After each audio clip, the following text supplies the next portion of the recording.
What's up, YouTube? Welcome to another Reviews Corp podcast, episode 12. Sorry, there was a lot of snow and ice outside, so it's just a bit exhausted from that.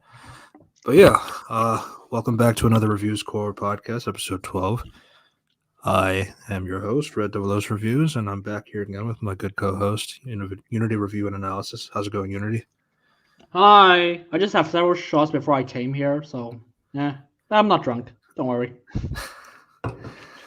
Yeah. Is it worth for this show? I'm not sure, but we'll see.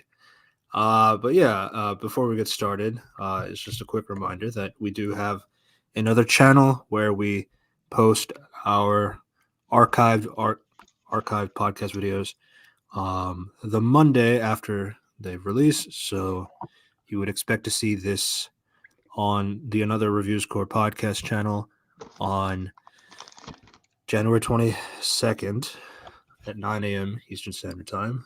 So please subscribe to that channel if you can. We'd greatly appreciate it. We also have a Spotify of the same name, Another Review Score podcast, where those episodes will also release at the 9 a.m. on the Monday afterwards. So again, expect that on January 22nd on the Spotify channel as well. And yeah, so before we kind of discuss about, another Marvel product,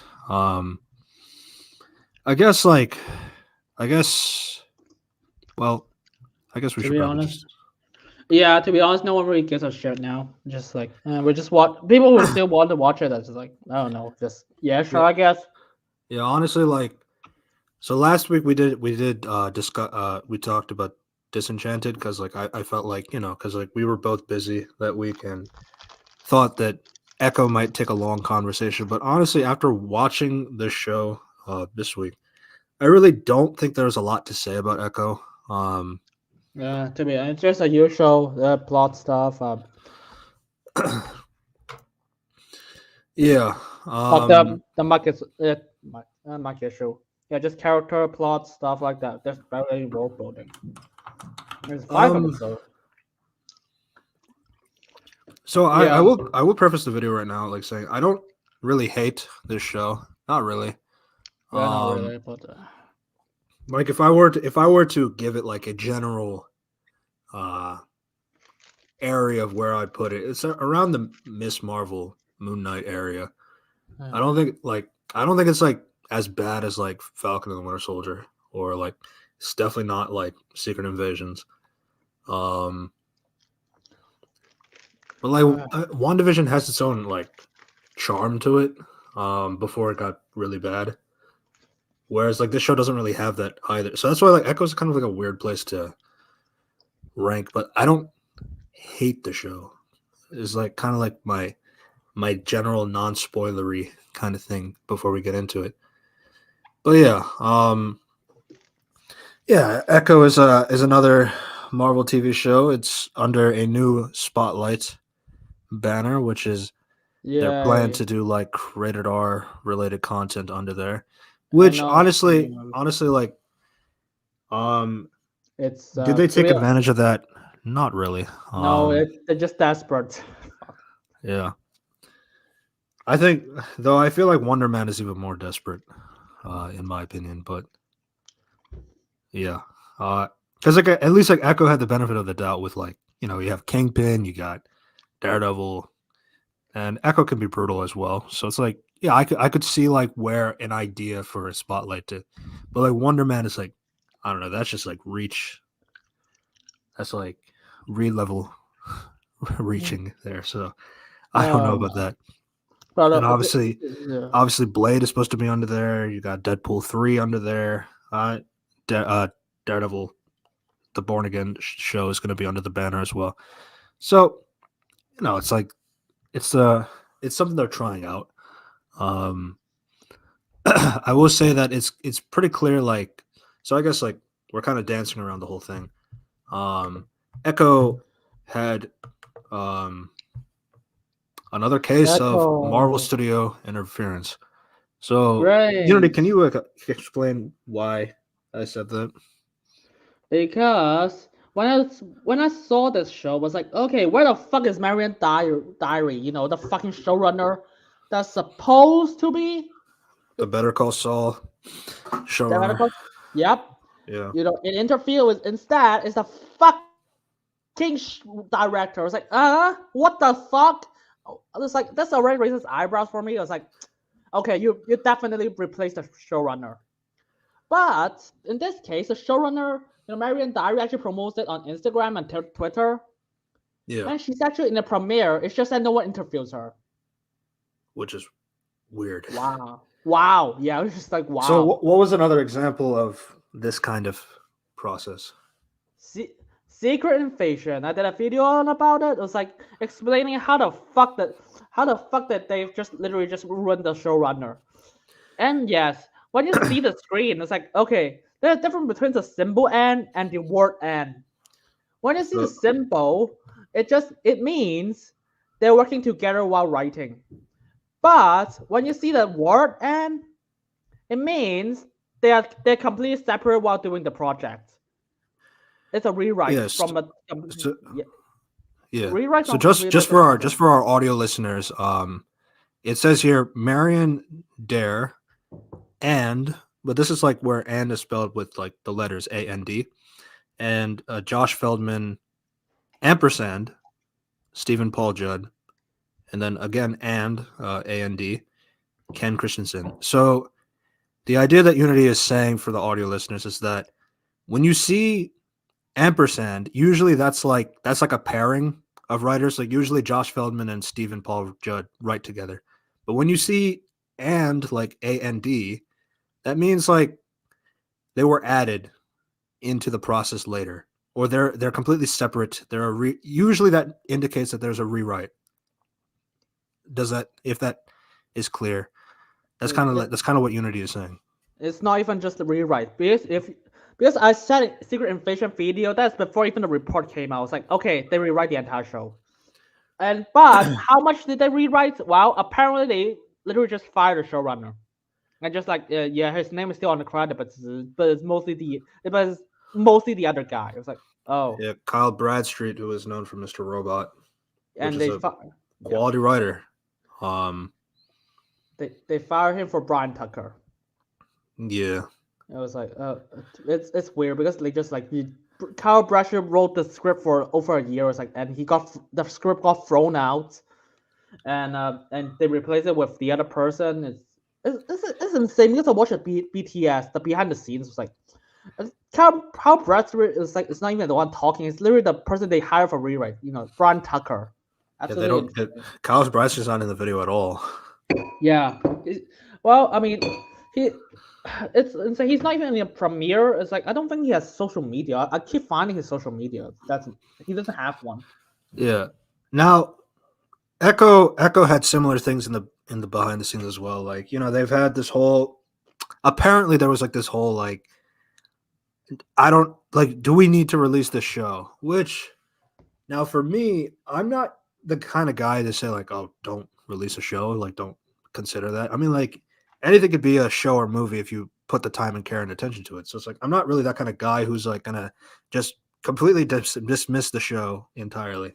Now, obviously, it's like Echo is coming off of the Hawkeye show, which there's a lot of mixed receptions on whether people like Echo in that show or not. I personally don't mind her, but I can definitely see why some people just didn't really care for the character. I mean, I can see that point of view as well. But yeah, I'm not the kind of guy to like completely dismiss a show going to happen. Like, I'm not gonna dismiss like Ironheart either.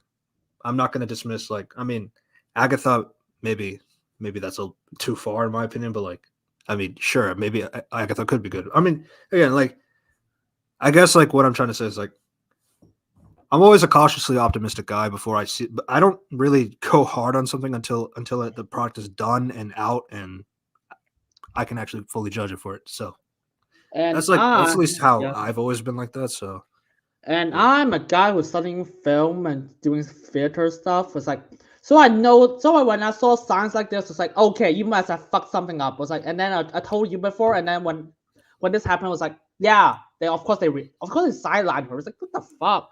Like this is the I wasn't even least surprised when I saw credit like this. It was like yeah. Yeah. It's like Marion Dye was like no interview. It's like director. Oh, I mean she has one.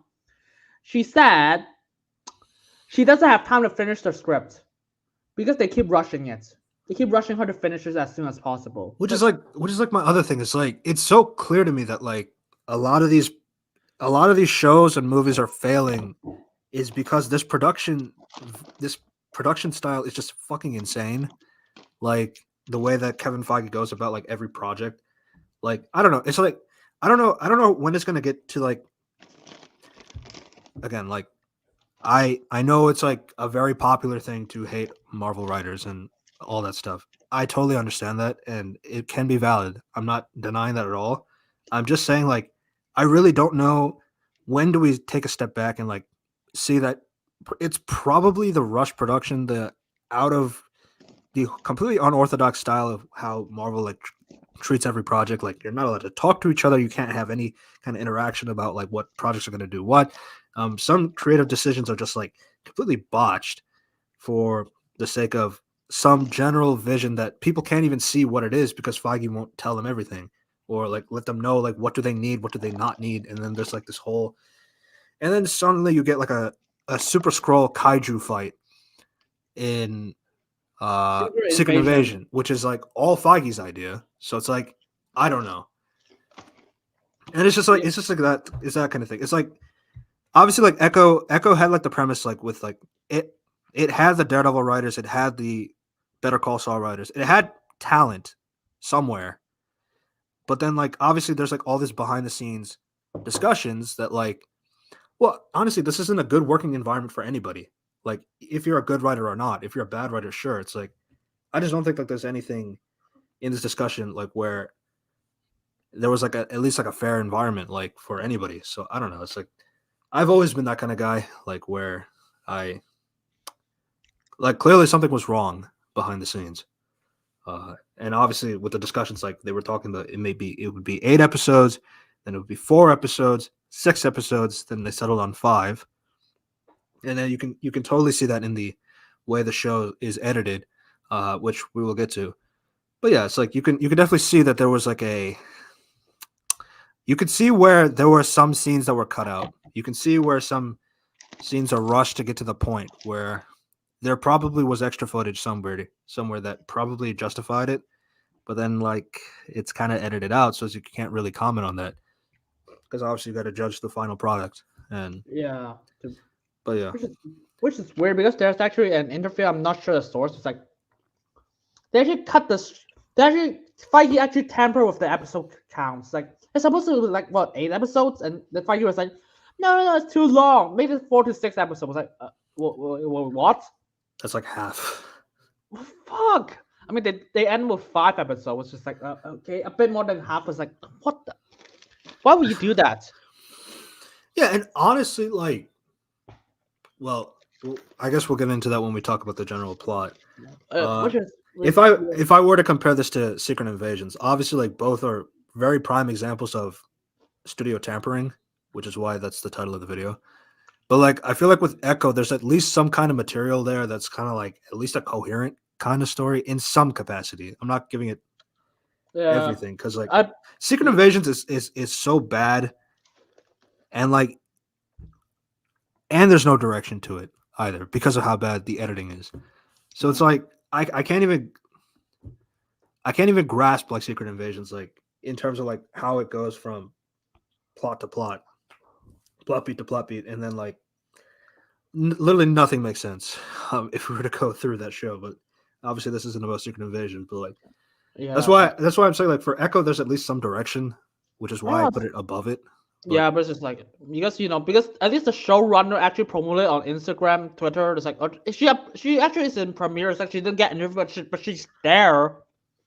yeah, So it's like there's you can tell that she is not completely like sidelined. But it's like how much is it? It's like I don't know. It's still like less than half the amount if you ask me.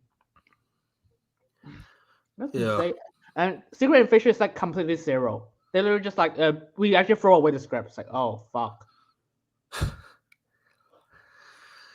Yeah, so that was just kind of like a preliminary stance on Echo, and like you can just by looking at the credits, the opening credits, when you see that kind of opening with and ampersand and combinations like that, usually means there's been somebody added later.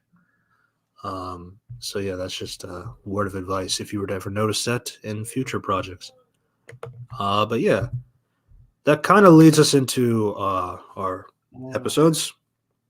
This is well, so episode one is titled Chafa. Um, so you, yeah. so the reason why So these episodes are titled in the way that they are is because like they are related to ancestors, Native American ancestors of Echo, which honestly those feel like reshoots too in a way because in the simple usually, because like obviously like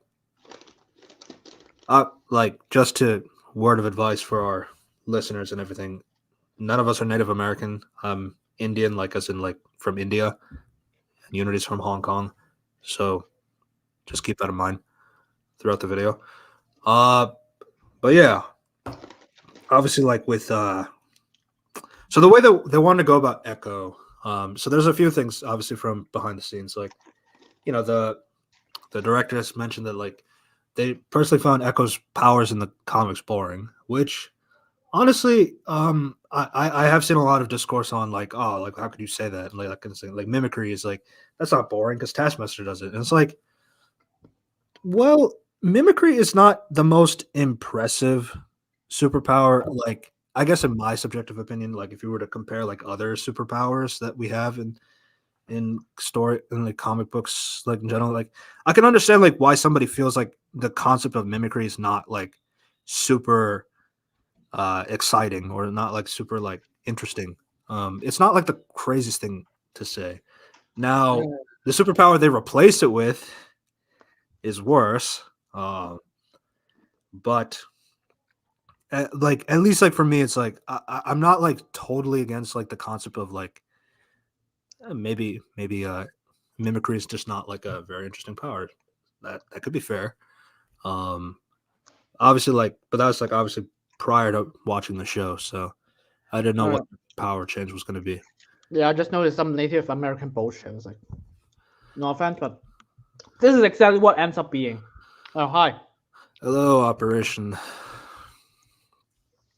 Uh, is yeah, it's like if someone just like, okay, why is this power more cooler? It's like ancestors. It's like okay, what does the power do? It's like Yeah, so obviously, like the idea of her power, which we'll obviously get more into in depth with in the future episodes. It's like the concept is like in like a lot of Native American culture, they believe in the concept that like your ancestors, like whatever activities you're doing or like whatever you're doing, your daily life sentiments, like what you're doing is like it's like the concept that your ancestors are kind of guiding you through that, like they're like your ancestors are like like if you were to like serve others like or if you were to like help or like if you were to like do work or anything like that, your ancestors are working through you to make you that being that you are now.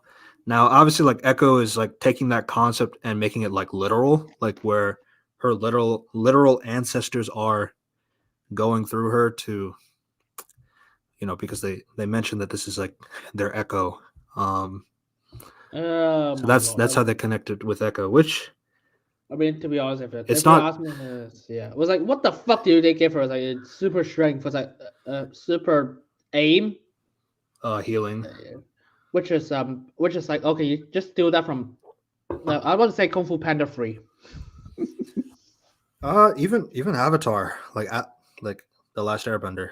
I was like, holy shit! It was like, There's the yeah, that's whole concept of ancestors. There's the whole concept of even the way it ends, like putting the hand symbol on uh, Fisk. But we'll get to that. yeah. I was like, oh my god! I was like, what the fuck is? I was like, this is cooler. I was like, this is the most generic powers I've ever seen. yeah, It made, it's like element bending or something like that. Yeah. and that's apparently an ass pool. I've never seen the show, but apparently everyone just agrees that energy bending is an ass pool. Energy. Yeah, I mean,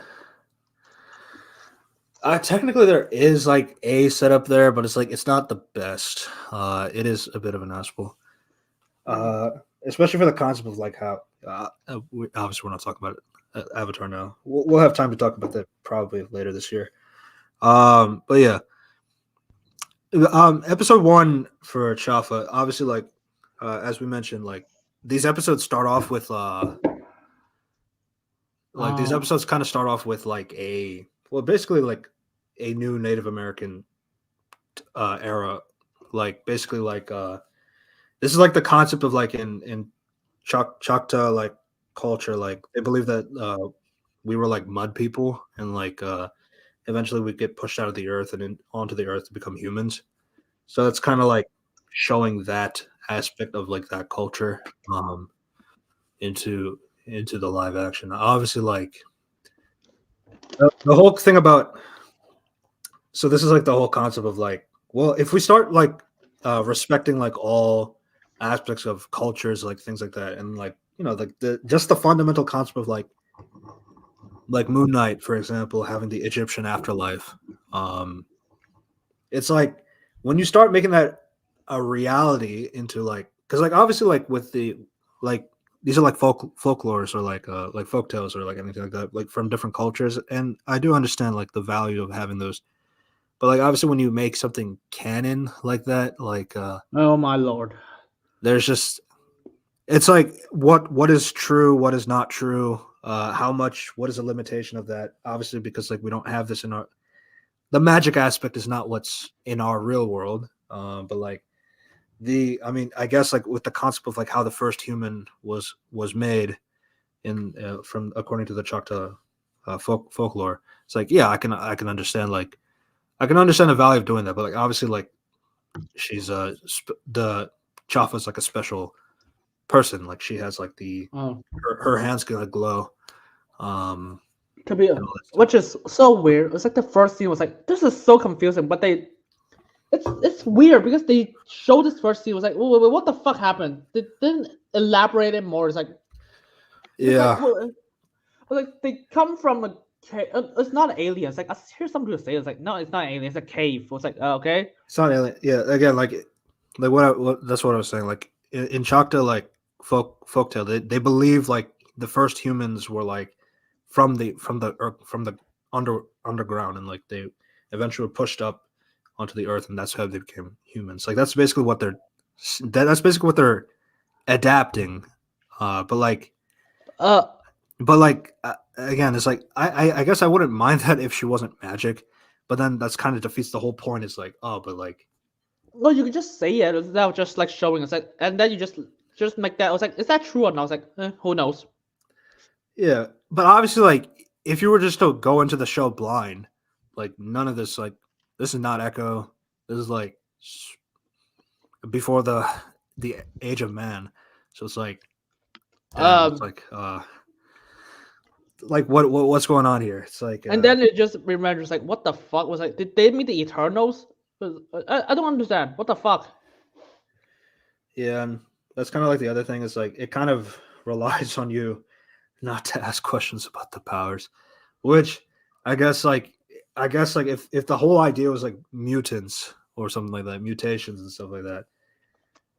I mean, that's gonna be very difficult uh to deal with once mutants become more widely accepted. But yeah, so there's some that's basically how the episode opens, and then the rest of the episode is mostly just catch up with It was like, why? I was literally just finishing the episode one. Was like, this is like, I was literally watching it after the trip. How I was like, what the fuck? You skip all of those and just head straight to the plot. Okay, the only reason they just show is like, well, I didn't. People haven't seen Hawkeye. I was like, let's just show. It's like, oh, which is oh. I mean even now I will give it something. It didn't take that long. Not it didn't take that long because like obviously they did have some new additions like with obviously like um you get to see Little Echo again, Little Maya, and her father William. Uh, they're living in Tamaha, Oklahoma, and with their grandparents, and then her cousin Bonnie, and her mother, who is also deaf as well. Um, and there's like a huge importance about like Bonnie. You are my family. You mean a lot to me. You're like a sister to Uh, me. Which honestly, oh my lord. this is also an example of where it's very clear that there was something edited out because Bonnie is pretty useless, and it's Devery Jacobs. So that's unfortunate. Yeah, I was like, okay, they literally just built up my expectation for her to be very important. It's like, oh my god, this is a review. It's like, oh, that's it? Sure, why not? Yeah, yeah. There's a lot of examples like that where like there are some plot lines that seem to be like there seems to like it feels like there was supposed to be an intent to like have like a it's like that's kind of the thing is like you can feel that like this is probably supposed to be in a different episode, but by the time we get to here, it's like gone. And that's kind of what I'm saying. It's like this 8 episodes thing, 8 episodes to 5 episodes. It's like it's pretty evident. Like you can really piece like okay, so this is what was scrapped out from the remaining 3 episodes that we haven't seen, or like if you were to extend it out, and obviously like again, like I guess going back to the Chafa flashback, one of my problems with that is like because this is 5 episodes, it's like they do take up a lot of time, um, which is like probably you could have like You could honored cut that. it. Yeah. You can cut it out, or if it was 8 episodes and you wanted to honor that stuff plus the current day, present day Echo and her things here, Intercut it. I think you could put it in 8 episodes. It's just like but yeah, it's like, but in this final 5 episode product, it's like, yeah, the whole flashbacks just kind of don't really go anywhere. Um, obviously, It's like just there is something utilized there, but it's like it just again we'll get to Echo's side of the point of view in a and second. by the way, if you're gonna produce, they promote this as like a spotlight, like the grounded Echo show, and then this is the first thing. It was like, wait, what? Magic, What? It was like, oh, it's not supposed to be grounded. Oh, it confuses everyone. yeah, yeah, like like when they first said the first 3 episode, a lot of people saying like it just doesn't have any focus. Which you'll obviously see more when we keep going. But yeah, as I was saying, Bonnie, they make a huge importance about Bonnie's like really important to Maya, but like that just doesn't really happen. Uh, yeah, it's very clear that it was something was edited out. Um, then obviously, like uh, so basically, it's you have that whole like we need to bring in the trauma aspect, and then Even that was like so not done well. I was like, Jesus the Christ. deaf mother, she's saying to go and get And then it's like, and then it was just weird. It was like, wait, what the fuck do you even need that? Just say that she passed away, because cancer or some shit. well the whole idea is to get also have the leg removed. That really doesn't serve anything. It's like, Jesus. Oh, well, look at it. It's like, okay, what is Well, that? to be fair, it's like Alakwa has a prosthetic leg in real life, so they kind of have to account for that. Um, in some capacity. I mean, like again, there are some birth defects too, like where you just your one of your limbs just doesn't grow. It happens, but like I'm not really upset about like about the car crash. Now, obviously the whole windshield going into the leg is pretty dumb because yeah, windshields do not break like that. I understand, but like honestly, like there have been like some gruesome like car crashes like where your leg gets caught and then like you literally cannot pull it out and they have to cut it for like amputate it or something like that. They Which should is just like do the you yeah. should have just done it that way instead of just putting a straight windshield into her leg. I would have been fine with that. Yeah, to be honest, that's least of the show's problem really. It's like, Jesus, that's Yeah, especially like when it had so much commentary about that part. That's really not a big deal in my opinion, because there's other uh problems here. yeah, just always like they just like someone cut the brakes. Some enemies like Yes. okay. It's like what the fuck is your plans? Yeah, I was like okay, fuck it.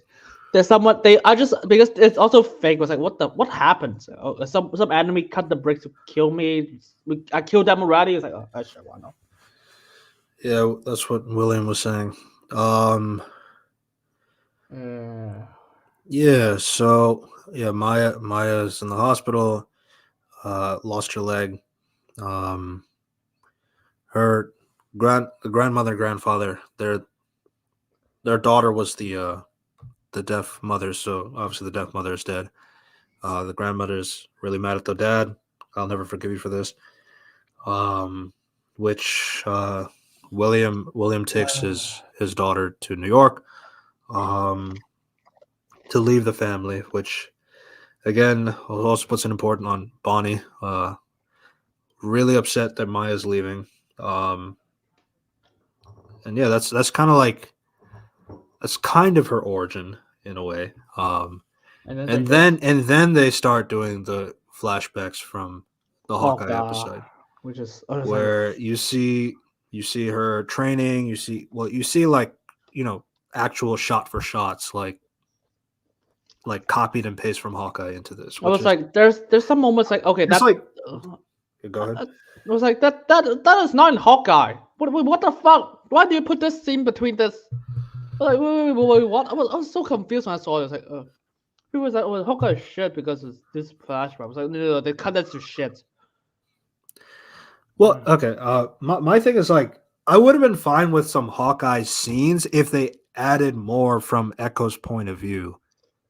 Like in the sense, well, I mean, they were in Echo's point of view. I mean, like if there was like actually more to say about those scenes, like that we didn't get to see in Hawkeye, but now we can see them more because we're in Echo's head now, uh, and not for the sake of a Hawkeye flashback.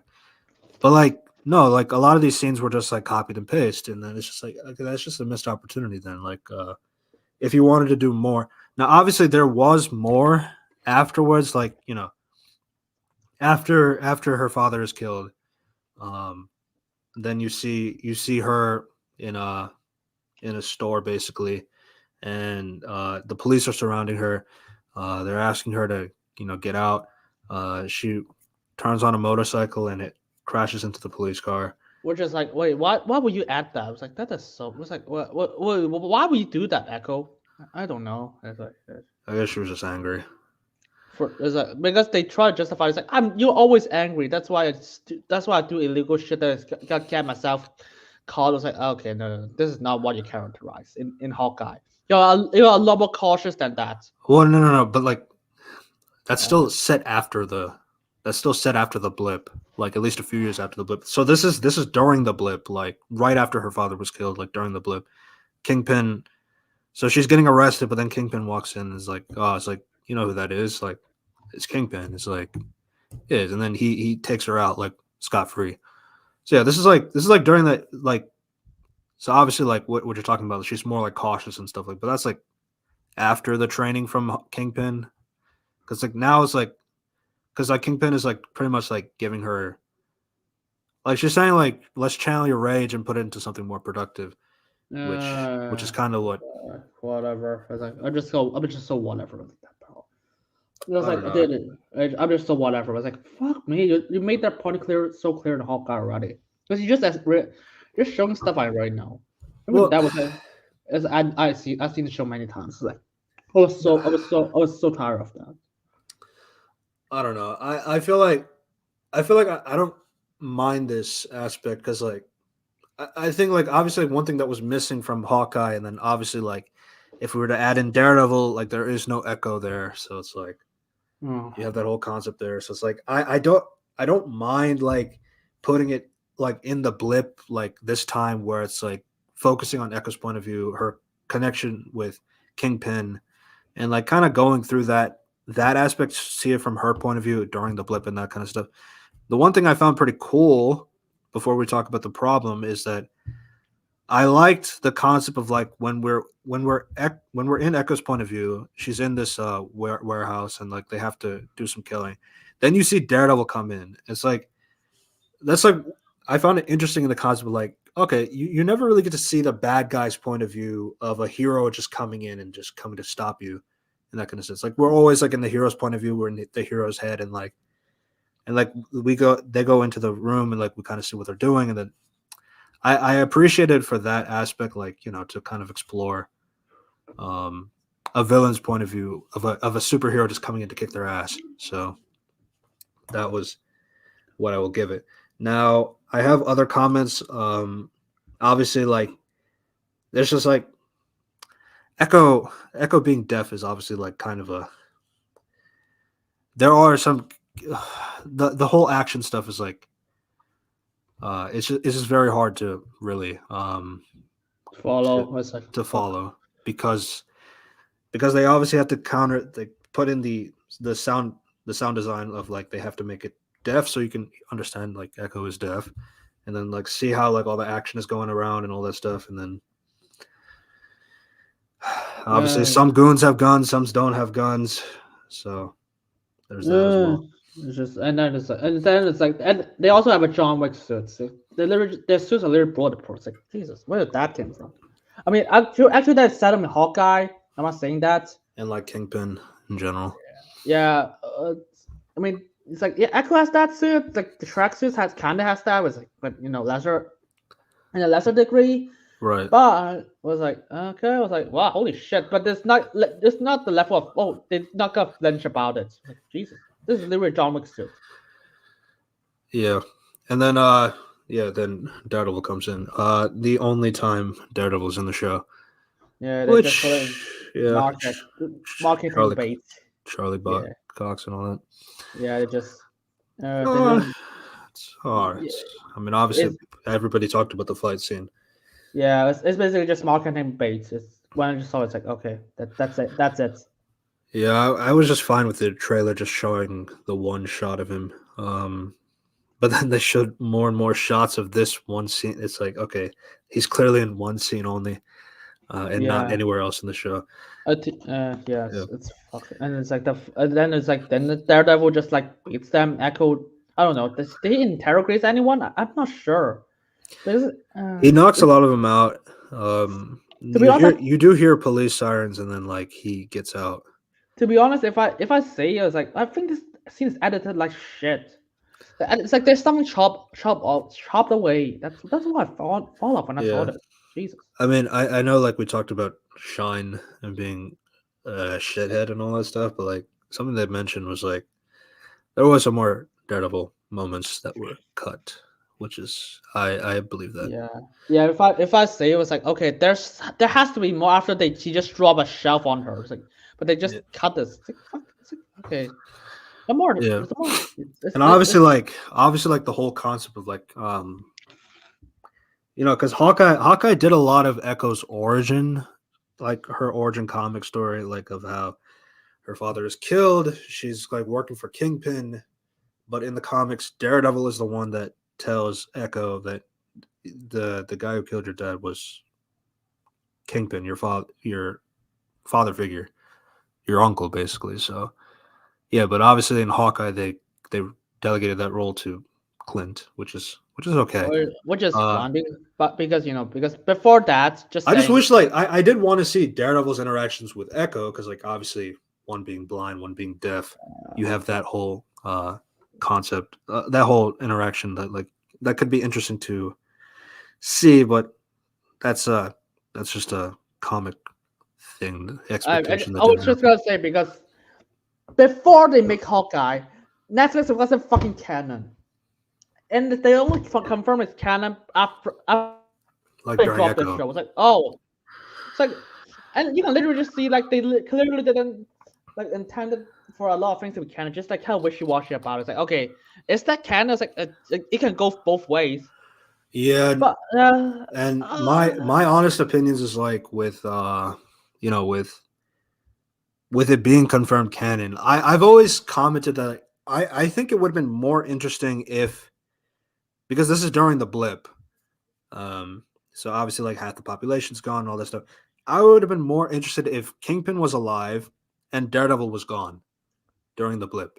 Because one, a lot of Hawkeye requires like Kingpin operating and Daredevil just not existing, and the way you could do that is have him blipped. I think that's actually interesting to me. Than like having but then it's like Daredevil's so cool, we can't possibly blip that guy. So it's like, okay. I mean, sure, but like now I have questions of like, okay, so Fisk was still operating in his way, the way that he wanted to do. And what was Daredevil doing? I don't know. And it's like I can't really comment that he's not doing anything because like I haven't seen it in his point of view. I can't really comment on that. Everything has been in Ronan's point of view, Fisk's point of view, and Echo's point of view. I don't know where Daredevil's point of view is in this right And from this aspect right now. Obviously, Born Again could like do something different and then show Daredevil's point of view of what's going on with his side. But yeah, that's just like. But yeah, I mean, for me personally, I would have just had Daredevil blipped as well. I just think that's more interesting in a narrative perspective, and obviously it allows Kingpin to do a little bit more of what he was doing in Hawkeye and what he was doing in what the blip was saying for in the Hawkeye show, and not have it really affect. It wouldn't have to affect the Daredevil show and the Hawkeye show, but now that we see here in Echo that yeah, both of them were alive, I have a lot more questions now, and I just think it would have been easier if you uh, just take Daredevil out of the equation. to That's be my opinion, honest, though. I mean, it's like to be honest, it's not like he's retired. He's fighting crime. It's like, oh fuck. And now we have to take the She-Hulk show for equation. It's like, oh my lord, Yeah. you're literally just Obviously, doing everything. obviously that's post blip, but yeah, Yeah. still a similar concept. Dude. I just hate. He just fighting sharp to shit. And it's like what the fuck is Daredevil doing after the fight? I have no idea. And then proceeds the Hawkeye, and then just like, Kingpin was like, "Oh, I'm impressed that you survived Daredevil." It's like, no, she got beaten up by him. So, Well, it's Daredevil. like And it's like Daredevil he's saying kills like, something. well, yeah, no, he was saying like you handled him better than my other men do. That's kind of what she was I was saying. like, wow. It's like, I guess both side wasn't that good. Or actually, both side fucking beats the guys. For Jesus. Yeah, he also broke Bullseye's back, so to be fair. Yeah, Bullseye's in MIA until they decide what to do with him. yeah, they just Uh, gave him a tight vibranium spine like the comics. The fuck they. And yeah. yeah, to be honest, I'm so Yeah, so that's basically Echoes in terms of like the blip area, it's like I'm cool with them doing something during the blip. Obviously they haven't answered a lot of the questions like, the blip and the politics around it and all that. But that's just on theme of all the other Marvel products that do anything with the blip, so what can you do? But nothing. yeah, yeah. Yeah. So after that, basically, then it cuts back to Ronin and Hawkeye And that telling was Ronin that he was hired by Fisk, and then and then they showing just that shoots Fisk in the eye. and there was a lot of extra scenes that wasn't in Hawkeye and was clearly shot in Echo. There's a meta portion in episode 3 to episode 5. I forget it didn't show her getting away after No, that. she got caught. She just got like what she just basically just got what Bullseye did to Daredevil in his first fight. Like, basically It just like basically like they just throw a you shell bomb. you hear the sirens. He gets out, and then Echo is like picked up by one of like the goons, and they both like kind of run off in a different direction. So yeah, it's not. But yeah, then it cuts straight to talking to Kingpin. I was like, fuck. I was like, he gave me impressions like Echo is actually killing people for Fist during between episode 5 and episode 3. It was like, what the fuck? Did I miss something? Episode 5 and 3. Yeah, I was like, they literally have a scene between episode 3 to 5. It's like Echo just shooting someone for Kingpin. I was like, oh, like where the fuck did that came from? Who is she shooting? Oh no. I'm just so tired of this.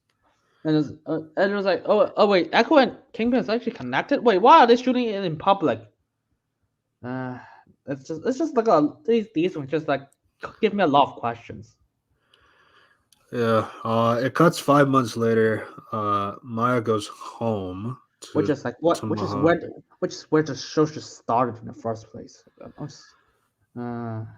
Now, okay, so it starts off with her having a bullet wound, which we don't know how that happened. Like what caused her to get shot? Like we don't know anything about that. She just starts off like 5 months later, And then she it's has a like, bullet wound, I was like, and okay, then the you clearly question, cut something. You clearly cut something. I was like, okay, you clearly cut something. something was clearly cut, like an action scene, which honestly not the worst thing because their action scenes is not very good. Uh, yeah, so it's 5 months later. Obviously, this 5 months is so the 5 months skip is kind of like another problem. Is like when you Uh, factor in like the ending of this episode where she tells her uncle Henry, played by Chasky Spencer, that she wants to be the queen pin, basically. And then it's my question is like, why did this happen 5 months later? Kingpin was supposedly dead, which obviously the episode ends with Kingpin is shown to be alive 5 months later, uh, which is like it's not. I know there's a whole commentary on that stuff too. It's like jeez. obviously it's in the comics and like it's not the worst thing ever. People have survived that kind of stuff. So it's not. I It's don't still hate it, but like again, I understand other people having a commentary like that. So Jesus. I'm not really gonna fault anybody for that. Yeah. But I just it's like fucking. It's like there's a lot to unpack. Like for me, it's like there's like this is like the most nothing stuff.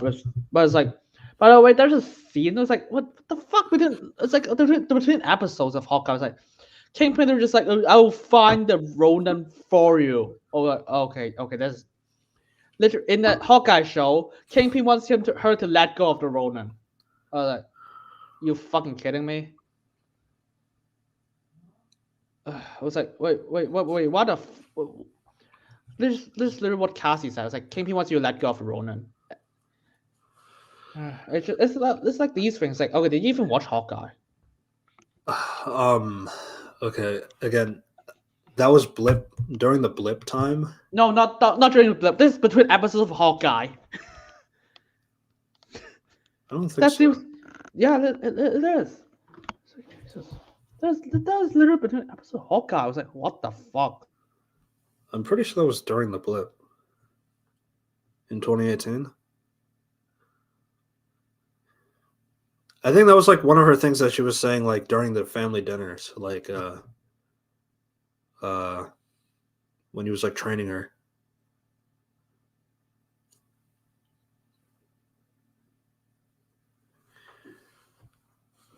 Uh but yeah, basically so she goes home. We don't really know why. Uh well, we do get an explanation in a sense like well, she has a bullet wound and she needs to get healed up. She doesn't want to go to the hospital, so she goes to her uncle Henry. And so that because he has a guy that can stitch her up without having to worry about the medical stuff. So I guess that's something again like we never get an explanation as to where the bullet came from and all this stuff. What fight kind of indicated that? If it was from Hawkeye, uh, there's no way though. There's absolutely no way because like again, this is 5 months later after Hawkeye, so that wouldn't make any sense if she still had a bullet wound during that time. Um, so there's that. Um, uh, Henry, she and obviously like they have the conversation with Henry that they want to like dismantle Fist's operation so she can take over his empire. Henry does not want to endanger his family, so he says no. It's like fine. Yeah, I get it. Yeah, it's like I get that. It's like honestly, like episode one is like it's not amazing, but it's like it's okay. Like It's fit for me. It's just it's there. Uh, And if you ask me, it's like I checked this in. It is between episode 3 and 5 Hawkeye. But first that I will use all the resources to find a Ronin. I was like, fuck. I'm still pretty sure the Ronin thing was during the blip. No, they literally cut it between episode 3 and 5 of Hawkeye. I was like, why do you put it there? If I don't remember Fisk talking in any episode. yeah, it's right there. He said, and I've dedicated all my resources to find a Ronin. In Hawkeye episode 3? Apparently the Echo show. The Echo episode of they put a scene that said, "First, I will use all my resources to bring your father's killers to justice." Which I was like, oh, wait, if you're gonna do that, why the fuck don't you just like make a, just randomly have a person just get killed and just like, yeah, this is a person kill your father though. He is a Ronin. Fuck you. If he just wants her to let go, it's like this is one of those things. Like, okay, did you even watch Hawkeye? Yeah, I don't remember what you're talking about. I don't remember Fisk talking at all in episode 3. Episode 1. That's an episode 1 thing. It's episode like, 1. Episode 1 of Hawkeye. No, episode Echo. 1 of Hawkeye. Yeah, no, but Echo. Episode 1 of Echo, but like that was during the blip. No, it's not during the blip. I was literally surprised it's not even during. Why do you put it there? I was like, why don't you just put it like way before? They literally just space it between episode 3 and 5 Hawkeye.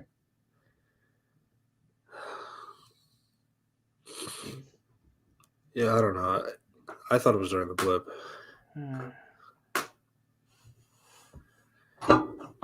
Which is like, yeah, no, it's you put it here. It's like you fucked it up. I don't know, because like it just doesn't make any sense to me. Because Echo doesn't talk to Fisk at all in the regular show until she kills him. So it's like that just made more sense if like for that conversation be during the blip, and then obviously Kazi saying like Kingpin wants you to stop going after the Ronin, which would be after this conversation. But the show presents that the Echo actually talked to him. That scene took place in the time of episode 4 of Hawkeye. I don't really see how that makes any sense. It just it made way more sense during the blip. Yeah, it doesn't. It's like, wait, why the fuck did you just throw it in the blip? And this is what is just like, actually it's during the between episodes. Like, wait, what? Why would you do that? You just shot yourself in the foot with Hawkeye. You give me contradictory information.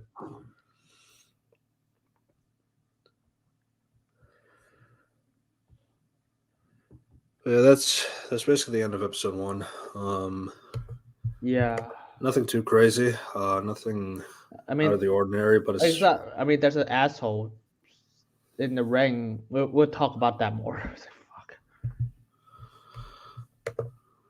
And yeah, but that kind of goes to episode 2, Loak, which is named after in 1200 AD in Alabama. Loak was participating in the game of chuck to stickball, which is basically lacrosse. And they're basically playing a game there. If their team were to lose, they would get exiled. So in order to win, she channels her echo power from her ancestor Chafa to win the game. Which is like this is like the difference between the main plot, side plots. Like Jesus Christ, the main plot is extremely boring. It was like the Echo enlisted his cousin, just like willing to do crime for her. Well, I guess it's more like you just help me out. I'm not really telling you what I'm doing, and let's just leave it at that. And then just like, hey, follow the truck, and it's like, oh, wait, what? Wait, this doesn't even give you any doubts. Holy shit. Yeah, so basically, there's so Maya's plan is to bomb the munitions container at in New York. Uh, Um, yeah, but to be honest, I just rather just go back to the side plots, like which is like cousin Henry and the grandmother just talks about. It's like okay, Echo is back. It's like okay, she's just passing by. It's like yeah, it's like there's a conflict between them. It's like that's more interesting. So I don't. It's yeah, like it's like she just tried to hide it for her, and he just like okay, I don't believe you. Because I want to protect my family, which is like in line with actually what is established in episode one. It's like that was interesting, and then the plot, and then the main stuff happens. yeah. Which, uh, my lord. yeah, basically she gets on a train and like uh gets a bomb in and it explodes the facility. Uh, her prosthetic leg gets caught in the coupling that crushes it. But in order to unstuck herself, she triggers her ancestor's echo Which is to make her hands glow like that in the image, and gives her the strength to pull it out. this is And like yeah, it's like which fuck is me. like if it's like the concept of like mutants is like in the like how mutants can trigger their powers like based on the anxiety or the stress or anything like that. That's usually how they will work. Uh, Now, obviously, it's like I mean, the show gave us the ancestor, which is episode four. The ancestors will do it when you need them to, when you need to. It's like okay, basically just like whenever a plot said so. yeah, Yeah, this never happens in Hawkeye. It's like oh my god. I guess the right. ancestors the thing you need them during any fight with cleanse. Absolutely.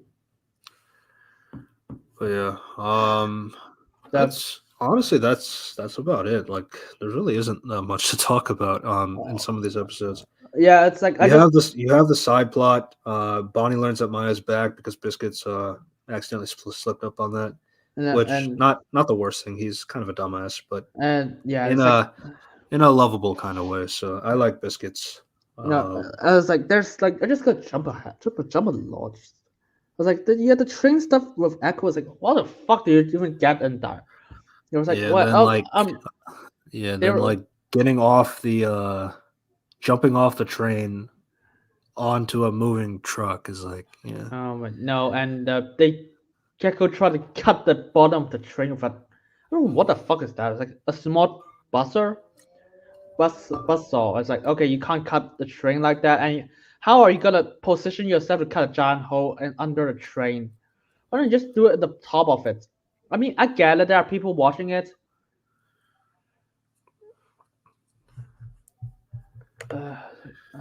Uh, the diner scene where Kingpin was dedicating resources to find the Ronin was after the Daredevil fight. That's what that's it's that's what that's what I thought. Yeah. this is weird because they place it between the episode 3 and episode 5. It's like, huh? Okay, I guess you're right because like they also had the scene with the Ronin, like Hawkeye talking to Echo, and then it's like that's odd placement. But I think the conversation was meant to be like after fighting Echo and like during the blip. But yeah, at least that's what I thought. But but yeah, because otherwise, like I don't see like where Echo and Kingpin would have a conversation during the events of Hawkeye. Because like obviously Kazi was the middleman between the two of them. So I don't know, but that's kind of what I'm surprised Kazi wasn't in this show. No, because they have to cut they have to fucking cut him away. That's Oh, unfortunate. But he's in Rebel Moon, so uh, that's easily better, right? no. Yeah. Yeah, so the whole train sequence is like okay, so yeah, and then obviously like the bomb like to kill the munitions, the people in the munitions factory that is under Fisk and all that. So it's like yeah, Yeah, she killed people, but she killed bad guys. So it's like, is it like the worst thing ever? Probably not. But well, to be fair, it's a little bit ambiguous right now. yeah, Because like the way he was shot was like not like super fatal. And then like they did have ambulances there that come in like later, but like it's possible he could survive. It obviously depends on the writers. At least that was my viewpoint. To be honest, I just don't give a Or he shit. could have been in Oh, flashbacks too. That's also true. it was like I I was just like because like they did include the ice cream flashback for Echo from the Hawkeye show as well. The fuck it, deleted scene. that was not in. Actually, that deleted scene wasn't even in the show. It was like there's actually a Kasi deleted They scene. kind of had it, but they didn't include the Kazi part that was in it. It's like I mean, Yeah, if you gotta throw deleted scenes, you just throw those. It's like instead of like other confusing shit, other stuff like yeah, okay. yeah. I I think like Kazi's in a sense like he could come back if they wanted him to, but like if they want him dead, it's like that could work too. I was Um, like, I don't really care. It's like, yeah, sure. If you're dead or not, it's like, yeah, the pet. It's not. It's their choice. It's like, okay, yeah. it's um, it's, But I guess to be fair, if we were to do that, then like I guess Carly could technically be alive. It's like no, I'm not gonna go that far. So like if Kazi has to die, then let Kazi die. Then I didn't hate Kazi, but like you know, it is what it is. to be Uh, honest, this is another episode that's cut to shit. It was like, okay, why the fuck did Echo know the bomb information? It's like, I had no idea. We just like she just do. She just does. She just knows yeah. that. So she does a lot of tinkering in the show. So I guess she Yeah. just knows how to tinker her way to make things like bombs, and she makes like her own like pistols using like nails in the skating rink in the next episode. Um, yeah, so it's like uh, Operation. What are you saying no to? Uh, so Yeah. But yeah, that's like yeah. So Echo has like the uses like tinkering skills, like which is like it's not really set up, but it's like at the same time, it's like obviously like working for in the criminal empire herself. It's not like I feel like you could maybe have like some kind of thing here if you were to work with that. Oh yeah, yeah. No. Yeah, we don't want Carly to be alive. no, it's like just like just like, yeah. To be Yeah, honest, I don't really know. It's I but just like yeah, that's I just maybe just stay that because everyone needs to stay that nowadays. I'm just yeah. But yeah, that's really it for this episode. It's just nothing. It's like I like the grandpa. Yeah, the conflict between like Echoes and the Henry was like, oh, Henry was like, okay, you clearly did this. Like Echo was like, no, I didn't. I was like, okay, stop it. It's like, okay, that's interesting. And then Henry just tried to like cover it up for Acme, even though she's working for Kingpin. It's like, yeah, okay, nice. It's like that's not really it. It's just that trade secret is absolutely bullcrap. That's what I say. yeah, like that's what I'm saying. Like the action is just like kind of Horrible. bad, bad to Yeah. horrible. Um, but then like you do have character interactions here, but like the character interactions are like heavily butchered because you can easily tell like they wanted to have some more conflict and drama and stuff like that, but like they didn't really know how to implement that stuff plus like the whole episode reduction thing. So it's like I don't know. It's, I sometimes I wish like you can see what was the original idea for the 8 episodes, and then like judge it based on that. But like, are we supposed to have the idea that Maya always had these powers? Otherwise, what she does on the train shouldn't really be possible for a human to do. So, yeah, I guess like so something that we were talking about earlier is like the way that they went about Echo's powers in the show is like because like obviously like the name for Echo in the comics is like she would like echo based on mimicry, echoing other people. Like what do they do, and then she could do that as well. That's kind of how they interpret the Echo. In this show, they use Echo in the sense like And Cesar's actually echoing her ancestors. Like it's like a concept in Native American culture. Like like whenever you do something, you get you have the blessings of your ancestors to do these activities with you, kind of thing. So it's like Echoes in the show is like taking that concept literally and like doing that.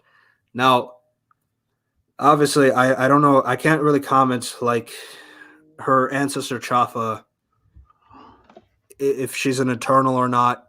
Probably not, because of how Internals like described like how that worked. Yeah. And then like it kind of works in the sense of like mutants in a small capacity, like at least for that aspect. But obviously they don't explain that either. So it's like I can't really give a concrete definition as to what they really wanted to do with it. Obviously, like the thing is like it's kind of operating like a mutant power, like how it just gives her like super strength in some sense. But like you see that she gets stronger like if her hands glow. But then like but then there are times where her hands don't glow. So it's like I have to assume she's normal strength now, but like I have uh, no idea. but the thing is like obviously like she's fighting other people who are way bigger than her. But that's a common thing. Uh, but yeah, episode 2, like again, not really much to say. Yeah, Um, episode 3 was like, oh my god, episode 3 is the worst plot for me. Holy shit. I thought It's episode 4 was well. maybe it's like plot wise. I don't know. Both are plot wise. Like, this episode 3 has the most plot for some reason. Yeah, so some dipshit and like Harry just so happens Harry just knows that there's a bounty for Echo for some reason. It's like the bounty stuff was like, okay, you have to cut something. Yeah, that's what we missed from episode 1. Episode 1 there was Henry's shoe cleaner at the bowling alley. Or at the skating rink. He is like working for not working for Fisk, like, but he has like he's aware that there's a bounty on Echo's head, which okay, Which is okay. like, I guess why? like I guess there being a bounty on Echo's head is not the worst idea. The problem is like what happens in the next episode. What was the Or, bounty about? My question is, what was the bounty about? What did you want with her? Like you well, can't just. I was like, no, I okay, no. I'm saying like first thinking in the concept of like in the concept of like the sequential order of the show. If there was a bounty on her head, would that make sense or not? Yes or no? I would say yes in a was like way, I was like, but the way episode 4 goes into what Kingpin actually feels is like now it doesn't make any sense. I was like, I was literally just asking, was like, what was the bounty about? That because they didn't, no one elaborates. It's like, I'm just gonna shoot Echo for reasons because Fist wasn't even awakened until the end of episode 1. Well, okay, so the way that this bounty works is like once she gets captured, and then like obviously she's about to get killed. Then it kind of goes in the route of, oh, apparently they don't actually want the bounty was not to kill her, it's just to capture her. But then it's like at that point, why don't you just say that on the why don't you say the bounty is to keep her alive? Like, why would you keep it ambiguous and say bounty keep her dead? Or just say like, wanted like, like have a bounty where it's like clearly like you want the person to come back alive and not this whole ambiguous like do you want her dead or do you want her alive? So, Um, which obviously like when Zane was pretty much the lead bad guy, the lead henchman in for Fisk. I think And this, obviously like they have like this whole fight. But like I guess like before that, like obviously like um which is, it's like I'm so because it's like a lot of those things. Like, okay, the Echo got caught from shooting Kingpin. It's like, it's like, yeah, and also we missed the flashback Tuklo, which was the named after silent the film. Fuck. 1800s black and white We just call it where silent she film. wants to be a light horseman, but her father says no because she's a girl. Then they were attacked by criminals, but she gets the visions of her ancestors Choff and Loak, and her hands begin to glow as well, and then she, basically attacks and kills them for saves the group. So Yeah, that's because they gave her like incredible aim. It's like okay, so they just basically give both sides powers. yeah. Um, It's like fuck. It's like the how uh, does the grandpa is visited by Chula, and he's trying to say like, why don't you just talk to Maya? You'll regret it if you don't. Um, and it's like Maya gets like visions of her and her three ancestors now before she got two ancestors. So that's the annoying part. It's like they clearly want to do. She gets the visions of her ancestors, right? But then it's like the ancestor visions change based on the episode number. So it's like in episode 1, she got the vision of the first one. In the second episode, she got the visions of the first and second one. In this episode, she gets the visions of the first, second, and third one. So it's like uh, it's kind of annoying in the concept. Like, why don't they all just flash at once? But clearly, they don't want to spoil it. So yeah, that's just like yeah, we're just that's why gonna you don't. That's why you don't write it that way, in my and opinion. But that's why you just like and then after this is like literally the bullshit setup for her to get kidnapped. I was like, wait, what? She got yes, kidnapped by a guy and two girls in a skater ring. I was yes. expecting a fucking army or something. I was like, okay, some like henchman, it's like experienced henchman. Instead, no, it's just some guy and two girls. I was like, oh, that's it. Well, yeah. So that's the guy who.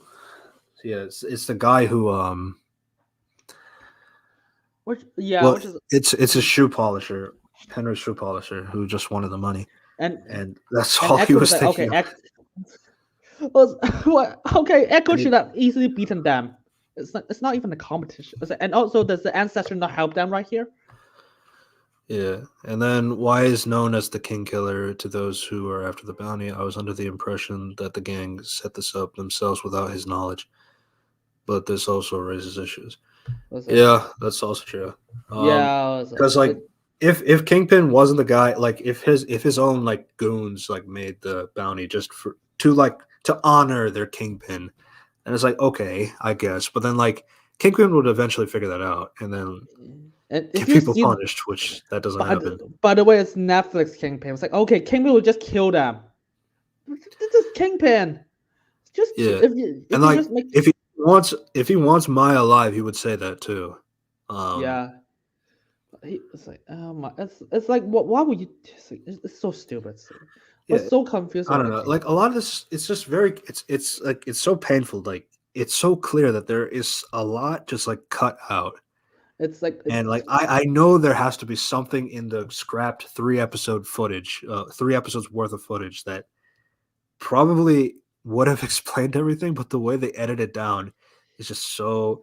I know it sounds like cope because it kind of is in a way because there's nothing else. There's really no other way to put it. Like it's just so clear. Like there was clearly something here, and something just had to get edited out, and then to the point where now it just doesn't make any sense anymore. and not just added out. Some extra stuff is added, and it's like okay, you clearly just didn't add the Native American stuff. Like okay, you that is clearly a reshoot. Uh, and then it's like and then just have to replace something in return. I don't get it. What is 8 episodes so difficult? It's like dude, Percy Jackson is 8 episodes. I fucking Yeah, want them. It's like One why? Division was 9. She-Hulk is It was 9. supposed to be 10, but yeah, Like okay, She it's like Hulk is okay, 9. Yeah, okay. What other comparison? Percy Jackson 8 episodes. It's still about three kids going on adventures. I mean, we will talk about that eventually. It was like it's still 8 episodes. It's like wait, what happened? yeah. It's like, I mean, like, and then it obviously gets worse. Like when you have like these leaks saying like, oh, it was unreleasable, so we had to panic and do something. And it's like, honestly, like, again, I don't. I'm saying like I don't hate the show. I don't hate the show. I'm being very transparent. But like I'm only saying that in the sense of like there's clearly something here and something was taken out in order to just be like this 5 episode whatever, throw it out and get rid of it kind of thing. So I don't know. It's just like it's stuff like this like that kind of gets frustrating because like especially when like you have all these names attached to this project, so it's not like they didn't have talent in the list. And like as we mentioned, there are some good like character interactions. There's some good like ideas in here, but like when you can clearly tell everything has been like butchered in the editing department, it's like I don't know. It just makes it more Confusing. insulting Yes. and confusing. Uh, it's it's like one of those like wait what the fuck you think this is unreleasable and then just like okay Loki that's releasable. Oh fuck. Yeah, Loki will never make sense. It had no reshoots at all. Yeah. And then there's like of course like it's like she was apparently not complete creative control. It's like even for Ragnarok, it's like okay, what is this you want tamper with? Yeah, and then as I said, Vicky, the shoe polisher guy, he was in allegiance with Fisk. So that means he had the bounty on. That means he was the one who orchestrated the bounty. But then why would he say that? So yeah, it doesn't make any sense. I was like, I was, And then it should have just been like to capture her alive. Then just say that. and then Vicky when he saw Sane was like, oh, okay, well, wait, don't kill me. He was like, "Okay, I have your pound." He was like, wait, what? Are you guys working together for Fisk? Uh, Yeah. Well, Zane is like. So Zane is like, let let's get out of here, like, so we can get the money. So it's like, yeah. So he wants to get out, so let him get out. So it's like, so he shoots him, was it, which is like, which, uh, it's generic bad guy. and then it's like, wait, what? Who are you getting the money from? This is another thing. I mean, Zane even said like, why would I bring the money? Why would I do Yeah, that? It's a lot of money. Why would I bring it with me? and So it's and like, and my thing is, why do you kidnap her? Why do you kidnap her and bring her here instead of your house or something, or just like a warehouse? Somewhere you don't have to kidnap your boss as well. yeah, but And obviously he's clearly an idiot. As yeah, you can see, he literally has a Bonnie and Clyde henchwomen with him, which are like uh, also dumbasses. it's just like okay, Yeah, she runs away. One of them runs away. The other one gets knocked out by Maya. Obviously, also before we mention Bonnie shows up as yeah, well because she which hears is that like Maya's back and like she was gonna talk to yeah, Henry about it, but like I actually kind of like that. Was like okay, it's like okay, there's like okay, nothing is fine. They're just like okay, here's sign language, like go. get out. Yeah, And of course, they figure it out. They capture. I was like okay, that's natural. But anything else was like okay, fuck. yeah. But yeah, Deborah Jacobs was only here for like an episode and a half. Yeah, Um, I mean, she has a cameo episode one. It's not even anything. It's like and episode five is like barely her. It's like she just got kidnapped. by the way, all the bad guys are weirdly respectful of her prosthetic. Nobody seems to go for it in the fight, and when she is captured in the back room, they leave it close to her. Yeah, What? Yeah, why don't they just remove it? Oh, and by the way, they Echo got a replacement from like her grandfather. Yeah, yeah, but like this is This is the temporary one, yeah. which she's fighting well with it. Um, Yeah, it's just fine. Yeah, sure. It's like I mean, the first one has enhanced strength if you've seen Hawkeye, but this one just doesn't have any. yeah, It's but it's still kind of enhanced in a way because like she breaks a hole. She breaks a what? hole. I was like, I literally just like, okay, fuck it, maybe Chakta powers, like, but like, no, her Yeah, hands didn't glow yet. it's also edited very weird Uh, that I can't really tell if that was being used or not. Um, yeah, so Maya's like going around kicking ass. I just like, It's like, I was, oh god, but before did they having, have the John Wick crew for yeah, choreography? I don't know. I need to look at it. I know Falcon Winter Soldier has a John Wick writer, believe it or not. Yeah, Uh, Echo Show, stun coordinator. yeah. Uh, Eventually she does get captured because Zane threatens Bonnie and Henry. Maya's held at gunpoint before he's about to shoot her and Henry. He gets a phone call, and Zane and his men leave. This happened twice, where Yeah. it was almost over, and then something happens that prevents it from happening. And then my question, obviously, is that if Kingpin did put the bounty, which as the other characters are confirming that he did, why didn't he just say keep her alive? That's Yeah. that's just way easier to like because you can have a bounty that says keep a bounty to keep them alive. So you don't have to follow the whole concept of dead or alive or wanted dead. Um, Yeah. so I don't know. That's just a weird thing to do. It's I just got used to it. It's like Jesus. Okay, the fighting it's bad. It's like a lot of just guys running close to her with a gun. It's like okay, no. It's like what do I even need to miss? It's like the Bonnie and Echo talking. It's like it's so underwhelming. It's like okay, they build up for this as a big deal. It's like they barely say anything. I was like, I Yeah, missed it's you. like I promise to reconcile later. It's like Um, it's like and then they didn't do that. Like the guy did that off screen, I guess. yeah, Maya learns from Henry that Fisk is alive. Henry says he will help her now. Uh, Scully Fine. then after this fight, then her grandfather gives the prosthetic, and then then when she's going back to her home, then that's where Fisk shows up at I the mean, I end. like the grandpa and Echoes Echoes like okay reconcile with them. It's like don't worry. Like okay, I like that, and then just like oh fuck, things Yeah, happen. yeah, and that's pretty much episode 3. Um, It's like this is a lot of cracks in the I episode. think Kingpin had perfect timing to call right before they pulled the trigger. Yeah, if Yeah, only you just said keep her alive, then none of this would have happened. it's just like what it's another case like okay, why don't you just shoot her family already?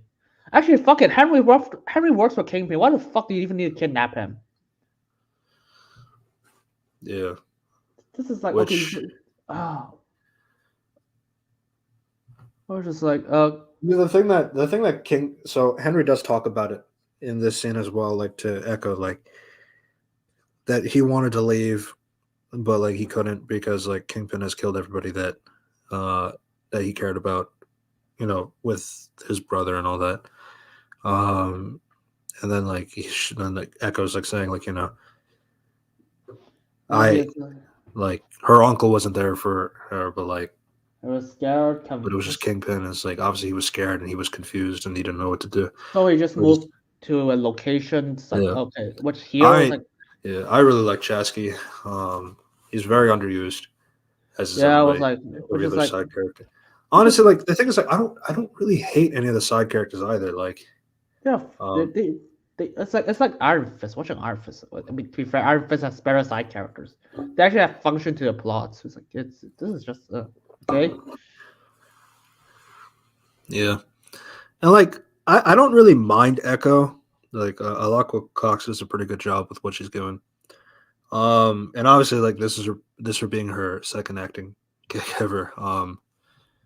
She does have some good moments here with Chasky, and then obviously her grandfather, played by Graham Greene, uh, Tantu Cardinal, the grandmother, and in the 5th episode when they had that conversation, or the 4th episode, Yeah. yeah. I mean, she does Yeah. have some good interactions with like some really heavy talent around her. So yeah, I don't really hate her. It's just like I feel like it's very clear that they didn't know what to do with Echo. But I feel like a lot of it comes down to like I think it's because they didn't know what to do with the whole Native American Yeah. aspect of it. Because like that's like they're putting too much. They're putting a lot of pressure for both sides of the story. But like it's just something like it's like if you want to do the Native American aspect and the whole Kingpin Daredevil, well not Daredevil, Kingpin Echo storyline, I feel like you need more episodes for that. Otherwise, like giving them equal time in this kind of show is just kind of a weird thing to do.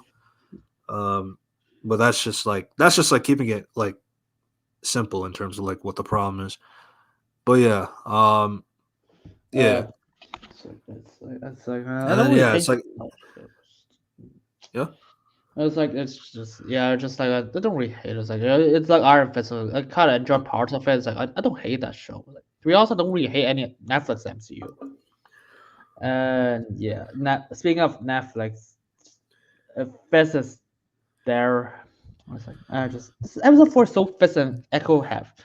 Yeah, Yeah. So Taloa episode 4.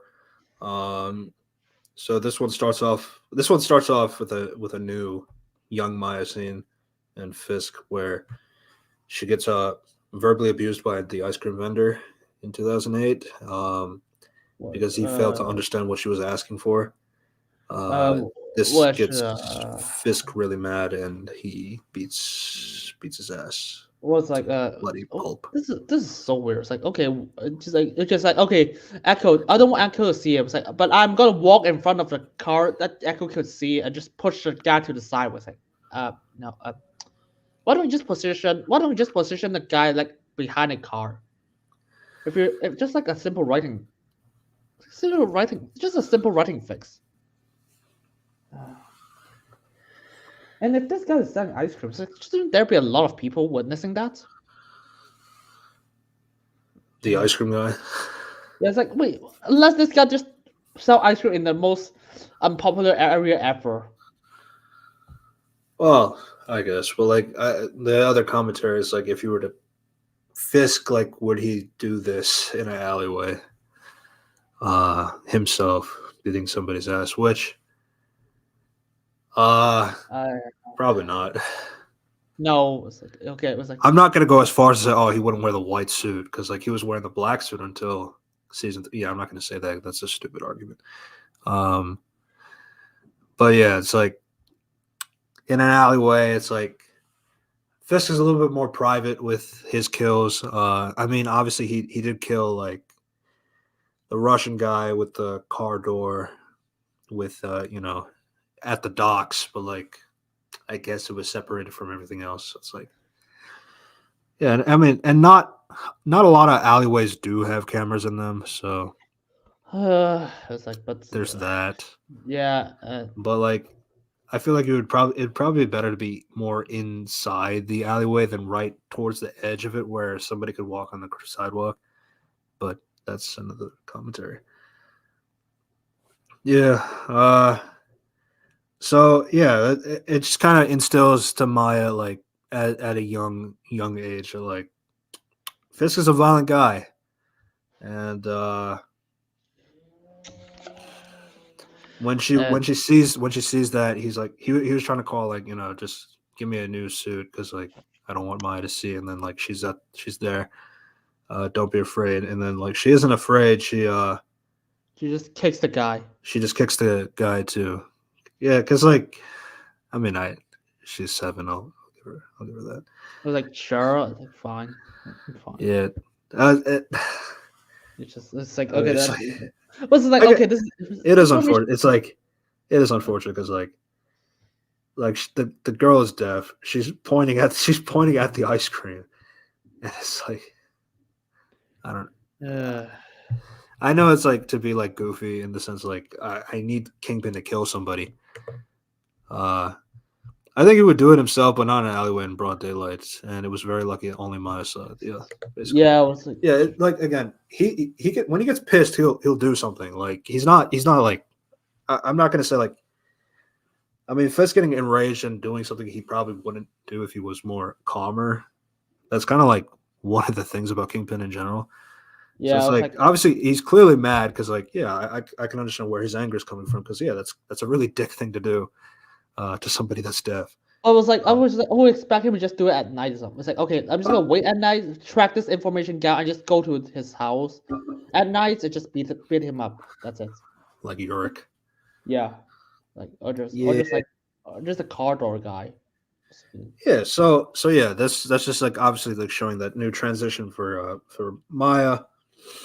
Her uncle's a violent guy. He's the kingpin after all, and that kind of like swayed her point of view more to this darker path.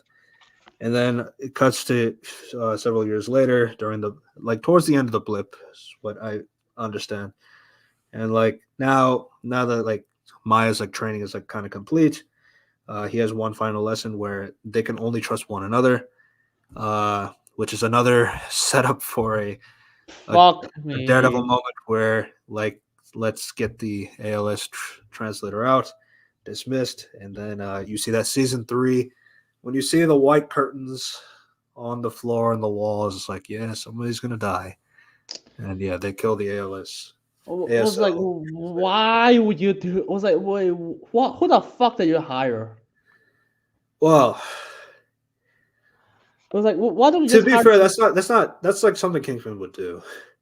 It's like we Like, can only trust each other. She's like, she had your conversation. You're in my conversations about this like whole criminal thing. So it's like, so let's offer. I was It's like, like it's not the craziest thing. I mean, uh, I'm just saying like Fisk has done that. I mean, like obviously, like that's reminiscent of Bullseye's girlfriend, which was sadly wasted in that season 4. God, Julie. It's like this is like a complete different Julie, I think, context, yeah. which is a complete different context. Like, okay, Julie did that because Kingpin Well, kills he did Julie. that. He did that to like goad like Bullseye to work for him. Yeah, and this time I was like, Yeah. you just kill the translator. Was like, you just only can trust each other. I was like, okay, why don't you just hire some guy you just really really trust to as a translator, or fuck it, just learn it. You just or just like I don't know, write it on paper. Yeah, Uh, she got Julian. It's unfortunate. Yeah, I was like the Yeah, cover. It's so and weird. it is like so that was a conversation because like obviously this leads us into the next scene where Fisk is present day. Fisk gets his men to like hold Maya, and then he inserts a contact lens into her eye, which allows it to give an augmented reality, so that he can communicate normally. But then she can see the sign languages of that, which it's a cool tech. I'll give it that.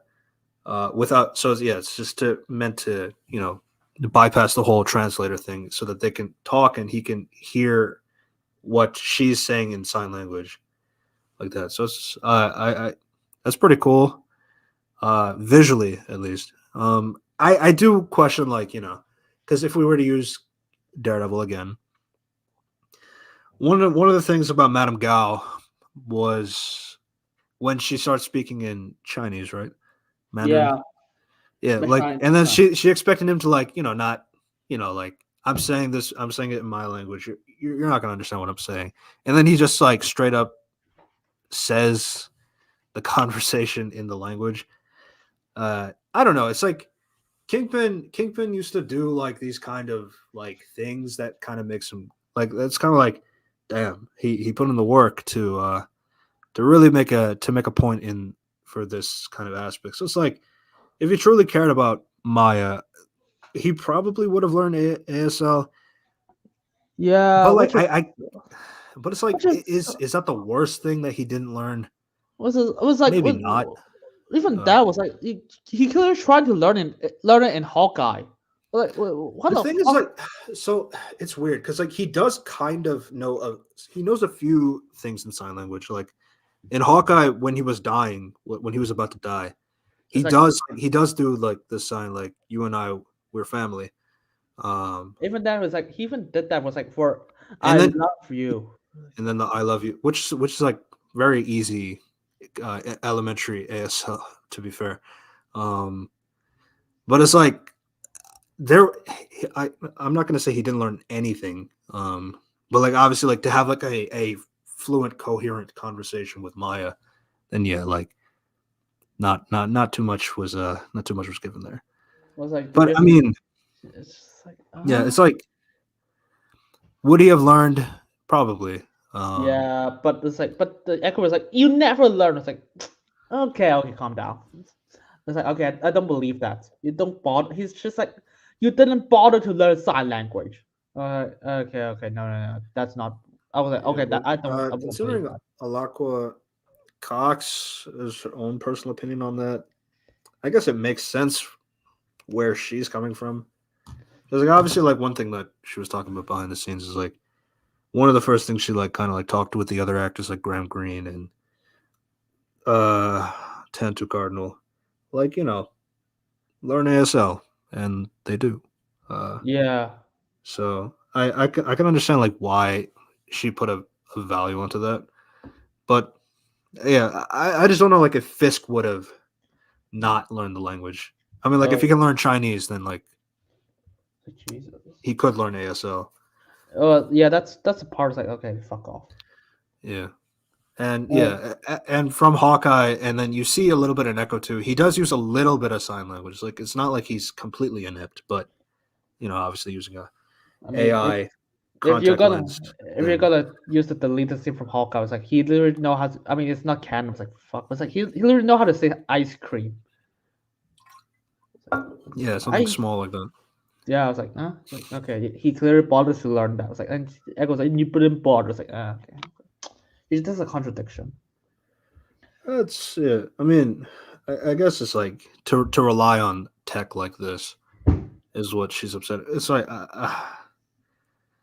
because like that's kind of it goes back to her comment on Hawkeye with the earpiece to hear. Uh, Yeah, yeah, so it's like I guess it's coming from that. It's like she's not a fan of like that kind of stuff. Which obviously, but you have a prosthetic leg, but like okay, but that's the prosthetic like she can't really control that because that's yeah. I was like, yeah. So nice. It's just yeah. characterized. Just this shit. It's like, this is like one of those things. And we didn't even bother to get into the conversation between them. Well, Just yeah, like, that's where it is now. They're in the yeah, they go inside the house. Let's have our family dinners like our usual Sundays, but it's actually Thursday. So yeah. it's Uh, yeah. So basically, he Fisk knows that she wants to take over his criminal empire, so he says, "Yeah, I'll give it to you. Just come back with me to New York, and we'll, you know, we'll we can do that." and you Uh, can be the Quentin Pin. It's like, he was like, I wasn't angry. I was like, okay, sure, okay. oh, you're right. Yeah, he was saying like, "You shot me. You tried to kill me." It's like, And that's fine. It's just like you. It's just a needed move. Yeah, I was like, I just assumed that you said that. So I was like, I don't know what the fuck he said that. I was like, I think he said that so means that she kills him so she can leave without like anything stopping her. It's like, okay. It's like okay, fine, I guess. It's like, Jesus. yeah, it's like, why do you want? Well, why are you here? It's like, I want you back. Uh, yeah, that's just kind of that's kind of how the conversation goes, and then like he's gonna be at a hotel.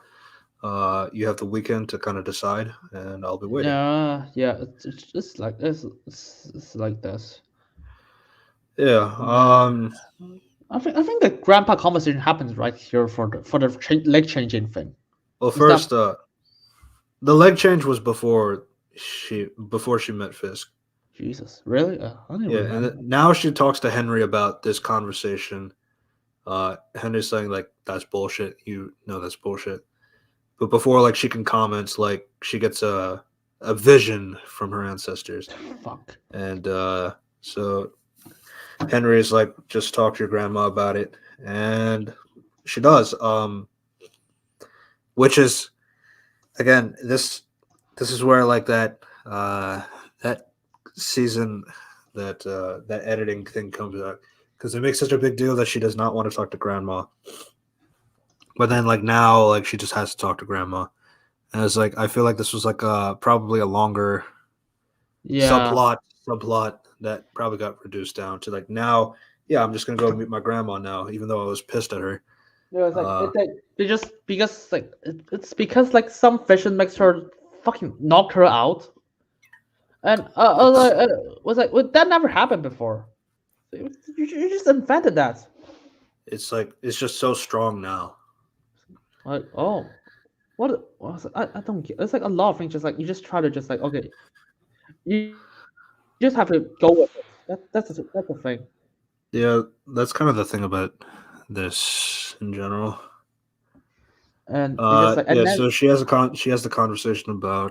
the conversation with her grandma. Uh, it's like, Chula is basically just explaining the birth of her yeah. mother. I was like, I just rather to I just like the Henry and Echo conversations. Like, okay, it's like, why does he abandon her? It's like, okay, confused, I'm scared. Yeah, Yeah. So it's just talking about how when she was trying to give birth to Maya's mother, um, well, basically like when they were in the hospital, they were just kind of like there was like no hope. Uh, just leave it up to God. See, yeah, um, which is, but which yeah, yeah, they take her out, and then she does eventually give birth from the blessings of her ancestors to which give birth is to her mother.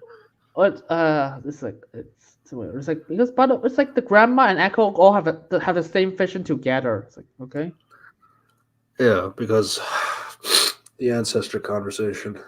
what's it? It's to But then get the it's power. like, so it gets odd because like Oh my lord, it's like, how how this generation thing obviously it passes down from women to women, so it's like that's convenient.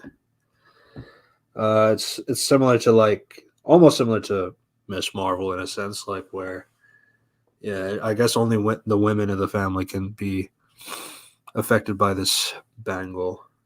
even though that's bullshit from the Marvel. If after we see it from the Marvel, it's like, okay, stop it. If, I have no idea. It's like Yeah, they broke the law of the bango. And then it's like, yeah. So yeah, Maya gets pissed. Uh, you know, feeling yeah. abandoned. Um, and that's about it. Trula's making a suit, basically. And it's just like the And ancestors are then, acting with you. They need your powers. They would tell you when you want what they will give you power. They will help you when you need it to. It's like, fuck. Okay, you basically didn't explain anything.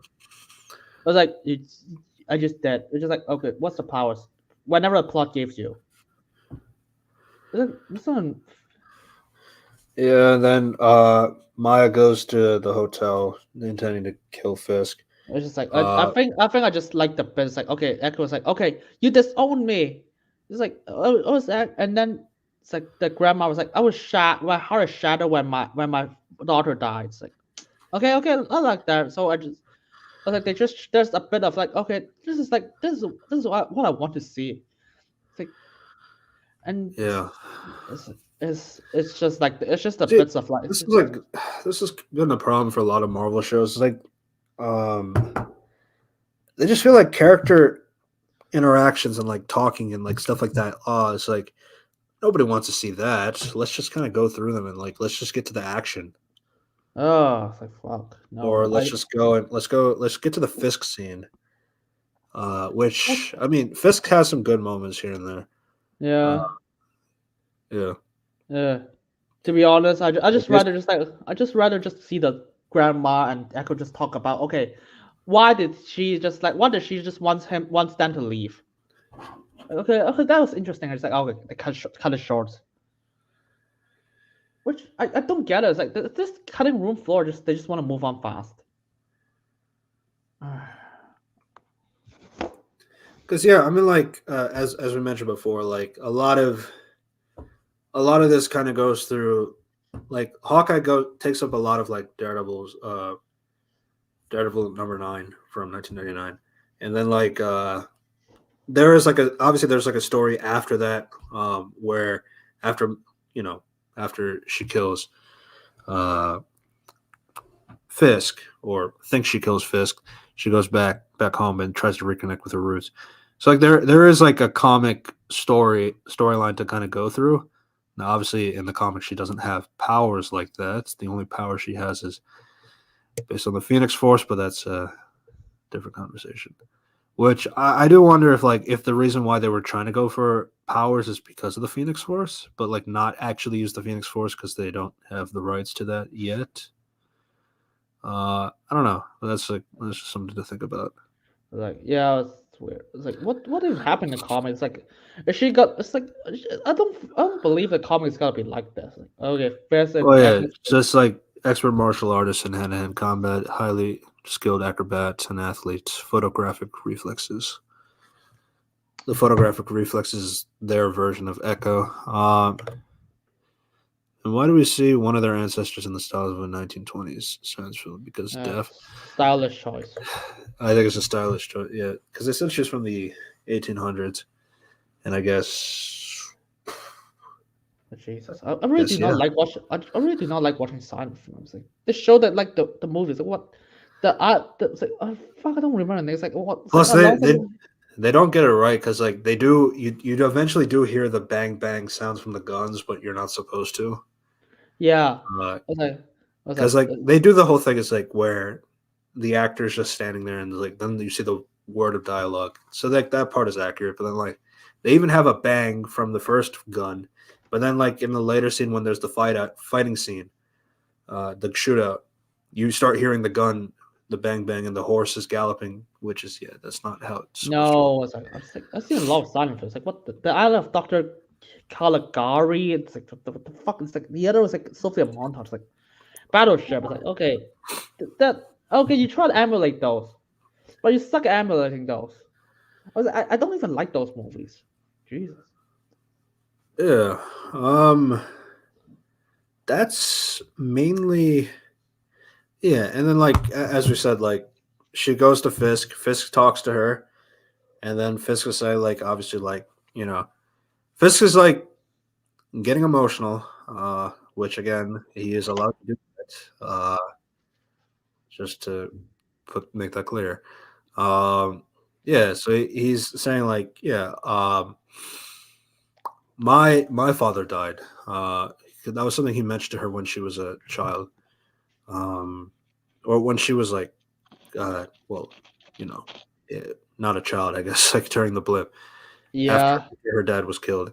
She was saying like, yeah, my father was also killed, and like here he finally reveals like how his father died. It's because I killed Uh, him, which which was like, what the fuck? I could think is like, okay.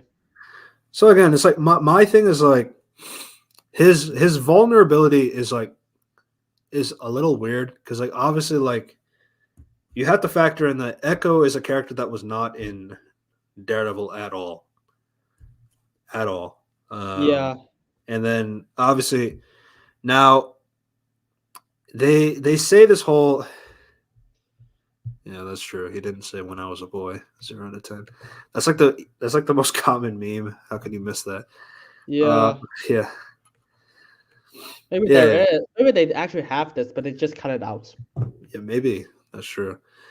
Yeah, but like now I guess one thing I'll give it the benefit of the doubt is like they do kind of like go through that aspect. Like, okay, so most of Kingpin and Echo's relationship, quote unquote, is during the blip and not prior to that. Like, obviously, there are stuff like before, like Uncle Fisk, and like she was at my karate practice, and like I beat up the ice cream guy for I her, mean, to be which fair, is like which they is like, and she's like a child at that point, so it's like it's like I actually kind of like that. They just like okay, how did they explain Echo out of the show? It's like okay, she's not a criminal until uh, the blip. It's like she's not involved until she's a blip. Just someone she just have dinner with.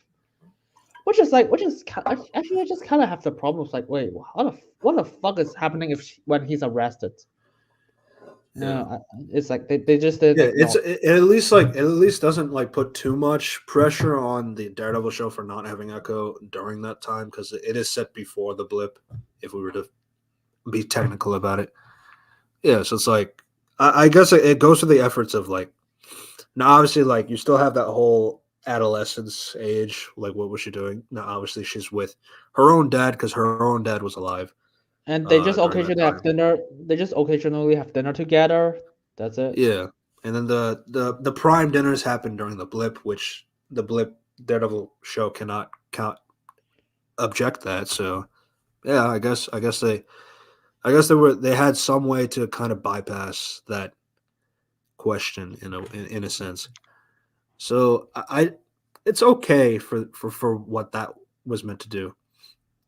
Obviously, he references the killing his dad because he was beating his mother a lot from the episode Shadows in the Glass from Daredevil.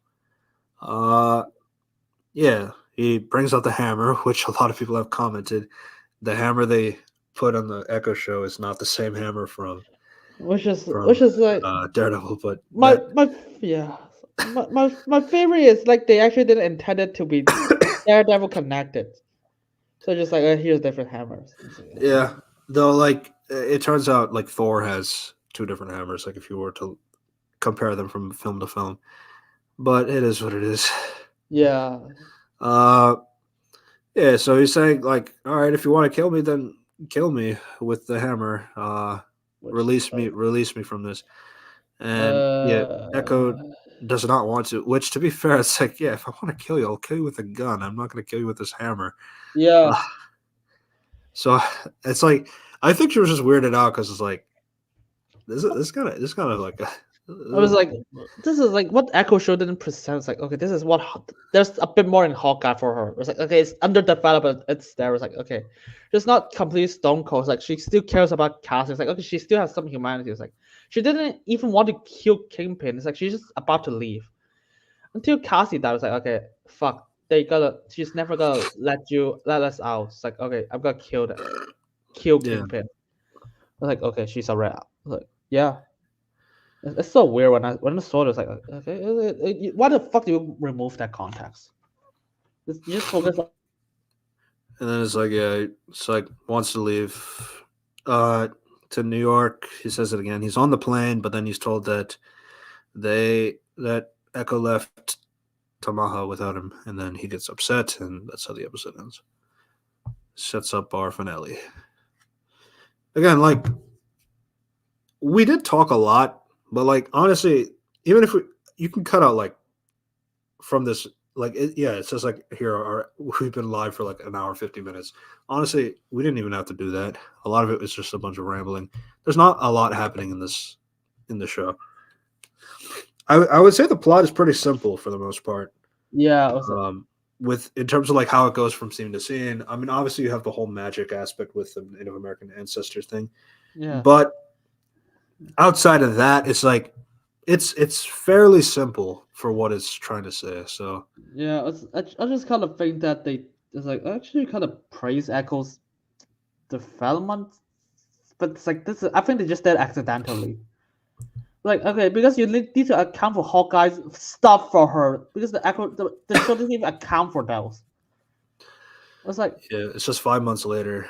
Here we yeah. are, I was like, okay, here's stuff for Cassie. I was like, okay, and they've now I question like why did this take 5 months later? Really? yeah. I was like, oh my god, I episode. mean, like I get like so the 5 months later is clearly for Kingpin to recover and be like functional again. All right. Yeah, Uh, I still question like I still question why does Echo go to Tamaha in the first place 5 months later? That part is not very clear. And obviously she starts off the episode with a bullet in her abs, which doesn't get explained either. yeah. It was like a lot of things. Just like this, it was like, oh, why the fuck did she just get there? It's like she doesn't even want to go back to her family. It's like, I don't know. Yeah. Which like so I guess it's because like she had the bullet and then like her Uncle Henry is like the only guy to give her medicated without having to call the hospital. Which, to be fair, I'm pretty sure Fisk could do that too. But like, she didn't shoot Fisk, so I guess maybe she is not Yeah, feeling safe to ask his goons around to like to do that kind of thing. So I guess yeah, if only he knew Rosario Dawson, but it is what it yeah. is. Claire It's Temple. it's like it's sure it's just Well, it's yeah, that leads us to our finale, episode titled yeah. Maya. It's like yeah, just Echo just about the way Contact is and Hawkeye is like Echo kills Kingpin because he forces Cassie to do unspeakable stuff. To be honest, that was so unclear. It's like but concept is Cassie wants to leave but she can't, and he's forced to kill her actually I really fucking despise that part. Okay, that's not something Cassie would do. I was like, It's and just like simple. Like in the comics, just he learns that Kingpin got her father killed, and fuck yeah, him. That's why he shoots her. yeah. I was like, He she shoots him. Yeah. I was like, okay, I get it more why she doesn't bother to kill her this time when I saw Hawkeye. I was like, because she has some humanity. It's like, okay, she has humanity. It's like, okay, she just still want to, because like Fist did something to Cassie, and Cassie can't leave, so she just revenge. Okay, so she just hates that and kills Kingpin. It's like it's so confusing, really. It's like why no one understands why the fuck is Echo kill Kingpin? What the fuck is the conversation with Cassie and Echo? But I still think it follows the general like he got my father killed. Yeah, that's the basic gist. It's like Yeah. I but just feel like mixing Kazi into this is like I don't know if that's really necessary. I mean, Kazi makes a good point. It's like he'll never let us go. Um, he will never let us go, and like that kind of that could be an extra filler as to why I should kill Kingpin because yeah, he's right. Kingpin will never let me go in that sense if I don't kill him. Uh, yeah, so I guess I think that's what they're going for. At least like tying Kazi into the reason as to for Echo to kill Kingpin even further. But yeah, that's just. But that was that's from Hawkeye. yeah, Uh, Episode 5 starts off with this is about Maya. Um, and Maya hits a woodpecker, which I wanted to comment. The woodpecker in the show it comes back a few here and there. The woodpecker CGI is pretty bad, but I can't really fault it when it's been butchered in the editing, bro. editing bay. So Like it is what it actually, is. I just want to know what is the budget of this show. It's probably 225. Jesus Christ! And this is supposed to be grounded. But to be fair, Breaking Bad episode, each episode of Breaking Bad is 3 million. It's like, but how much is this one? Yeah. So Maya hits the woodpecker with a slingshot. Her mother is upset about that because Maya's hurting an innocent life, and she uses her hands to glow to heal the woodpecker. And then the two release it back in the wild later in the the later in the flashback. That's basically that episode's flashback. Um, I guess my commentary is more like so Maya's a child in that scene, and she sees magic from her mother healing the woodpecker. So it's the way the show is going about this is like so was there did they never have a conversation that mommy why is your hands glowing like at any point before her mother died and then there was no conversation about to the grandmother why does my mommy's hands glow or anything like that and then like so I mean they've had conversations with the first Chuck and then the obviously like the other ancestors as well. They've had that conversation before, but like I feel like Maya being surprised by this doesn't really make sense.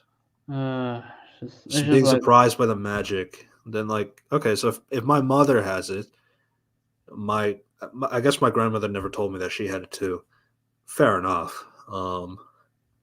Though they subtly they do kind of reference it in episode 1, like where she's in the car and she looks at the woodpecker and she says like something bad is going to happen. yeah, Um, so like that was kind of like that was kind of her way to like kind of sense like okay, she has like a sense like something bad is going to happen, and then something bad did happen. Her daughter dies in the car crash.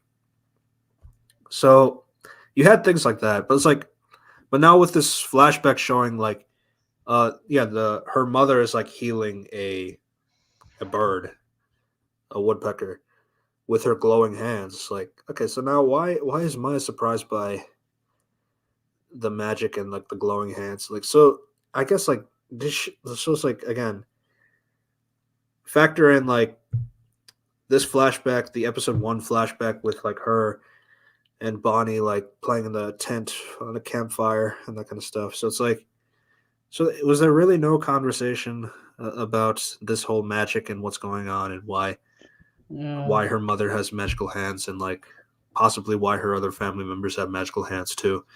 I guess it's like it's just like kind of like it's just like unnecessary of Yeah. a flashback. It would have been better if she never knew about the magic until Yeah, now. they just try to explain the healing.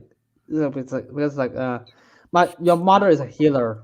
It's like okay, but it's like that just does not explain anything because like And the honestly, pain. like, and then like with Bonnie, it's like, oh, she's also a healer too, which is But like, she's okay, that's a, I mean, it's her cousin, and I guess like it can just go to cousins now as well. So I don't know. It's like yeah, it's so confusing and and it's then like, oh, it's like maybe that's why she's a firefighter paramedic. So it's like because she can heal, I was like maybe, no. but we don't know anything else about Yeah. Bonnie.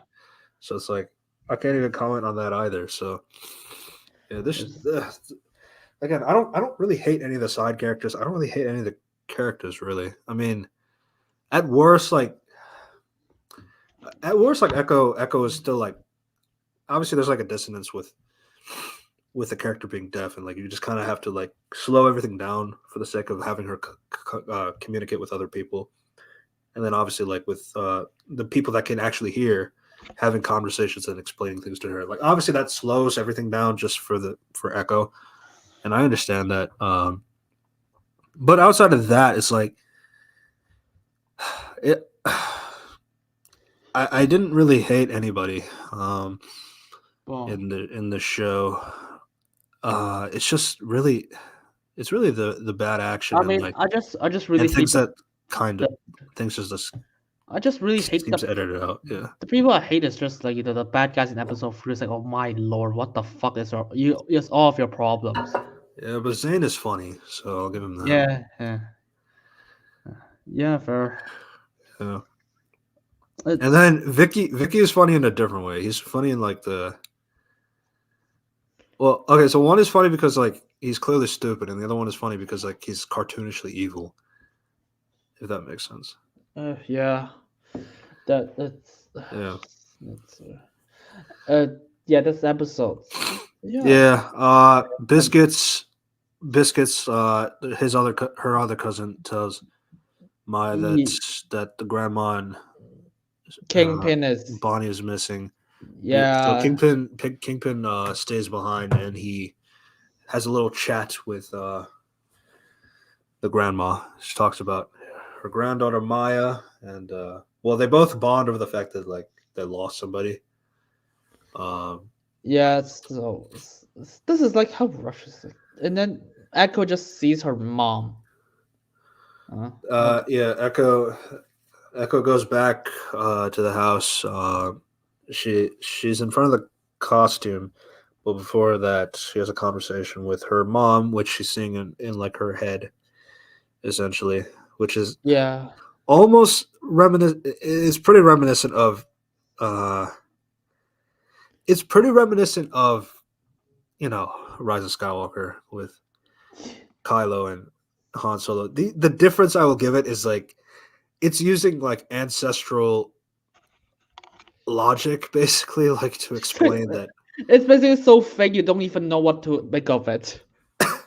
Yeah, it's like it's just having a conversation like which is like I can't really say it's like because like obviously with Ben and Han in that conversation it's like it's basically just Han forgiving Kylo, but the thing is like it's Kylo Forgiving forgiving himself. himself It's like because that's just how it was it's like framed. forced goals. Like okay, I just Whereas read. like yeah, whereas like this one is like at least like there's some ancestral magic bullshit here. So it's like I guess like she could have a conversation because like they they do go back into the car, the crashed car, and like adult Maya is talking to her mother in that scene, and like like that whole we're all here for you, and all that stuff.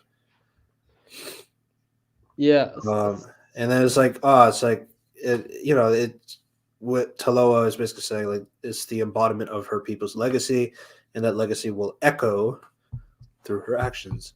And she says echo again. So it's like, oh yeah, I forgot that's the title of the show. Uh, Yeah. By the way, the at mom just least this basically sets killed. up, yeah. Yeah. At least this Yeah. sets up the Yeah. ancestors reaching out rather than Kylo having a schizophrenic episode. Yeah, that's Oh, by true. the way, they also set up the fact that mother just heals all her trauma for healing bullshit. Right here. Yeah.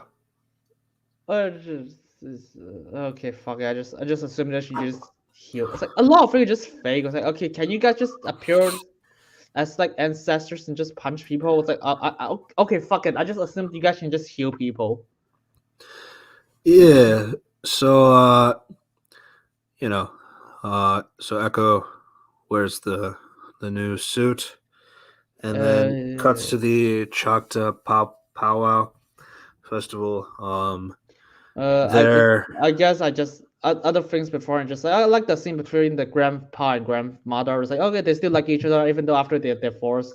It doesn't have anything to the plot, but it's there. yeah. Uh, Uh, Graham Greene, Graham Greene, and Tonto Cardinal. I just really like them. They're very good. yeah. Um, yeah, and then what else? Then No. Zane and Biscuits, like, with the whole family truck. It's like, yeah, I'm just gonna park here just for the view. It's like you can't actually park there. It's like, but then like Zane's like, all right, Yeah. peace out, dude, and then he It goes was ahead. like, by the way, saying it's just here. It's like, okay, I guess Fist doesn't bother to punish him. I was like, oh, so I guess Fist that do that, order that kill if he's not angry at Satan or fuck it, it doesn't make sense either way. I guess, like, I don't Yeah. know, cause like obviously they were sent over because of the whole Fisk ammunitions facility destroyed, which we don't really hear Fisk's opinion on that either. Like, what did he feel about it? Nothing. The It was He like never comments on it either. I guess he just has so much money for some reason. Even after his 2 times arrest on Yeah, Netflix. Which is weird because in Hawkeye they were just like they're quite wishy washy. It's like he's not as powerful as before, and now it's like I guess he has more money now. I guess he's not as powerful, but like it's more like He has. again, it's pretty vague until they figure out what to do with him. I was like, Which obviously they have the whole Daredevil show to there's figure that out. yeah, just like okay, I have businesses in elsewhere in other countries like, for money just in case. Like I guess that's explanations. This is so fake. Yeah. Basically they're in a warehouse at the Choctaw Powwow, and which is a convenient location and all. Maya locates Fisk, Uh, where they have captured the grandma and Bonnie. yeah, what this is. And This is he threatens to kill her entire family for betraying him. Uh, which is like wow, this makes you more angry than Echo shooting you. Okay. Echo not choosing to go back to him. I guess. I mean, what makes you think that? I mean, does the shooting you in the face to like oh tells you that? I guess it doesn't. I guess it doesn't like enters his mind. Enters his mind. Yeah. So Biscuits. One thing we missed is like he's interested in old cars and all that stuff because he was tinkering around with his truck And to he. make his truck a monster truck. This comes after 10 minutes of walking scene. The Yeah. walking scene. Oh shit! I need to look at it. There's a lot of walking here. Oh right, there's a lot of dances. Oh yeah, there's a long walk of Echo just like slowly entering the warehouse. Actually, how does she know that they're in this warehouse? Or I don't know what she knows that they're in this warehouse. Yeah. Well, I guess Just like in that sense, it's like the whole walking. It's like, just to go back to the deaf. Like you can't hear anything. You can't hear Fisk screaming. You only can see the conversation with Bonnie giving the sign language to respond to what he's saying. So I guess like so she threw out her yeah, and then when she right, when she was blending with the people in the parade. Yeah, that was for brownie points for the festival. Yeah, It's pretty obvious. was like what did they explain? This explain like first sends a text to Maya to come to this festival to find him. Like they didn't even do that. Yeah, well, there were two white vans sitting out back near the warehouse, Jesus. kind of. So the white vans, literally the things that they tell your kids to stay away from. So yeah, couldn't be any more conspicuous, could you? Yeah. Yeah, so that I think that's how she knew where to walk in from there. What's it? To be honest, if they have so much time, it's like if they have cut the 8 episodes to 5 episodes, what the fuck did they keep so much walking? It's like okay, slowly walk into the warehouse and so Well, much. yeah, it's just to celebrate Yeah. the powwow festival. Oh my lord. And this is Yeah. also Yeah, like this is so Fisk is like yelling, can't hear her, so everything is in silence, so everything is communicated through ASL, which yeah. um Biscuits he makes his monster truck to crush the Fisk men, And it was made and it so and his Henry monster yeah. Henry kills Zane, who had an RPG of all things. By the way, how fast did Biscuit made a monster truck? Like I thought you just buy one or something. Holy Yeah, shit. so in episode 4, episode 3, they do show a scene with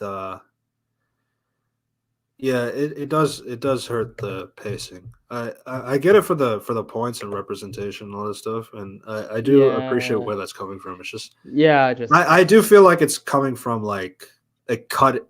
I feel like it's we keep blaming the editing, but like it's very clear the editing is the problem. yeah. Well, Like, part of the part of the problem, because like obviously there is some writing problems here still, but like yeah, it's just that kind of it's just that kind of thing. Yeah, but episode 3 or episode 4, they do have biscuits at the at a a truck emporium kind of thing, like old trucks, and it's like it's like oh, it's like so he was like that was like his desire to to the only part rebuild that the truck. Yeah. yeah, it's just like how fast do you do that? That's my thing. It's like holy shit, that's fast. Yeah. It's like, yeah, and then he just drives a monster truck into the parade. Nah, the monster truck is gonna. That's what the Avengers need, a monster truck to crush over Kang. Oh, What is Kang gonna do to a monster truck? I don't know. He's just gonna yell at it. It's like, I am Kang. I'm not gonna shoot my lasers. I'm just gonna yell at it. Yeah. Yeah. Biscuit's monster truck is better than Kang. Confirmed. Yeah. So yeah, there's a bit of a fight scene here, which the grandma triggers her And powers. Bonnie triggers her powers too. even though And she's then a healer, it's like, okay, what shouldn't she? I don't think she knows what her powers should do. It's like if Bonnie's just a healer. yeah, but to be fair, like, well, oh, you mean Bonnie? Yeah, Bonnie. Yeah. Bonnie, I don't understand. Like, I would have understood. Like, okay, so it went from grandma, mom, Echo. Okay, so that's like a direct bloodline, but Bonnie is her cousin, so I don't really know how that works. And then, like, obviously, like they go back all the way to the first Chafa. So, okay, like if they're going down by ancestors that way, it's like, okay, so then why does the cousin get to have the powers too? They're gonna. You might as well just don't call her cousin. Just say that she's my sister. If she Like was a, okay, yeah, I was like, why not make it the sister? That was just unnecessary. You already have Biscuits, who's a cousin. So yeah. I yeah. was like, I mean, the only thing you have to answer is like, why does Maya But separated then with his like sister? it's even more confusing too, because like Henry says he doesn't have like a wife or kids or anything. So that's her uncle, but Bonnie and Biscuits is not his kids. So there must be like another sibling, another sister or brother or something like that that is missing from the family. But then to be fair, Henry says that like Fisk has killed other people related to him. So it's like maybe like there was like a cousin or something like that, but like we don't know who the parents of Bonnie and yeah, they share the same grandmother. It's just like but like they're cousins. So it's like so it's like I was like, you're fucked. William and Henry are probably from a different uh yeah. Like the grandmother's from her mother's side. The mother that died in the car crash. Uh and then like Bonnie is probably from one of those branches. Probably Uh, not probably from her mother's branch, but like we don't know if there's like another uncle or another aunt or something like that from that side. That's what I'm it's like, saying. Like they're missing some family members here. yeah, I was like, wait, so so does that mean the grandmother has another daughter that just like never mentioned? Oh Yeah, fucking hell! that's kind of the other problem. But yeah, that's essentially what gets us And to that's this photo of all the ancestors in one photo. yeah, Which my guess is they can't. My guess is Fisk can't see that. I, yeah. They can't see I think that, it's just a visual cue for the audience that like yeah, all the ancestors are here to kick his ass, but it's like, but you that's guys not have. actually what's happening. Yeah. I was like, those guys have guns. They just like run at her. It's like, fuck, just shoot her. Like, I mean, okay, the idea is like, oh, just gotta, I don't know, stop So, her. But it's like, yeah, but it's like, why do you guys even need to run at her? Just like, okay, stop it, or else we're gonna shoot you. yeah, and then it's like I don't know if like if he's still trying to do the whole like I don't want to kill her because I want her back in New York thing, but like now it's like it's getting to the point where like Yeah. there's so much just uh like I really don't know what Fisk wants. Um, like yeah, I understand. Like I want her to come back. Well, go back to New York. It doesn't have to, and like we don't have to treat it like anything happened. Just come back and all that stuff. Which I mean, Fisk is putting a lot of effort into this, Uh, which I don't get. I don't get it. It's like Um, they put the gun on Bonnie again, which means Echo stops. uh, But then just But then Kingpin's the genius way that didn't they get go better. about it is Maya uses her energy bending to touch Fisk's head, And and it causes him to see a flashback. Well, not really a flashback, more like he's reliving his childhood of where he's in his bedroom listening to his dad beating his mom, and he is obviously upset about that. He doesn't understand what's going on, but he completely hates what he's listening to. Echo comes in, and they're basically having a conversation, like to let go of that anger. Like he is trying to heal his trauma and let go of that anger. Um, and it brings it back to reality, which Fisk is like completely confused what happened, and to be fair, the audience is confused too. What did you do to me? But then it hard cuts to them leaving the facility, everything, and he gets in the van and fucks off while the police are starting to come in. but it's like it was like this has the opposite problem I have with like the other MCU fanatics. Like they just like grand big final battles. Like or Yeah, and just it's like like honestly, like what I appreciated about this one is like it is like not that grand, it still doesn't make sense like how we get to this point. Yeah, I And was like, just ignoring the part that Echo has superpowers now. Uh, yeah, but like this is like a lot more of a tranquil kind of like ending in the sense like just let go of your anger. We'll heal that, yeah. and then yeah, it's Well, like it's not like it just ends. That's kind of the other it's like, problem. yeah, it's like, it's like, At this point, I thought she was trapping him there in a mental prison forced to relieve his memories of his dad beating his mom for attorney, and I was like, damn, that's hardcore. But then the rest of yeah, I mean, she's not Wanda level, so yeah. I was like, this is just like, okay, that's it. Okay, I guess the part I like is like Henry stopping that Saint to shoot him, but the bazooka just hits like, fires it's in like, the air, it explodes like a firework. Yeah. yeah, I was like, wow, and then just the custom thing was like, ah, just kill two fans of people, yay! I was like, oh my lord, what the fuck? I guess kill what? Yeah, I was like, I guess they just pocket this nicely, just side by side with each other, and he's like, yeah, he doesn't have any trauma of killing people for the first time. Not just a just not just a person, just two trucks of people, two fans of Well, people. to be fair, I don't think he killed anybody in that because like if you see like it does like pressure the car, but it doesn't crush the car. It's like, but to be honest, But what do it you does keep them trapped in the car. So But to be yeah. fair, if you run something over with a monster truck, don't you expect them to just kill them? Well, it's like I mean, you do see like a lot of monster truck uh, rallies and stuff like that. So it's not. I don't think that, especially since like, these are vans and like not running over like a regular car, which is like a smaller, uh, smaller aspect ratio. So I'm not sure if that's too. Yeah. What does No, she do to him? Why does he leave? Uh, no, yeah. I don't know. So Just it's essentially like reliving his past trauma.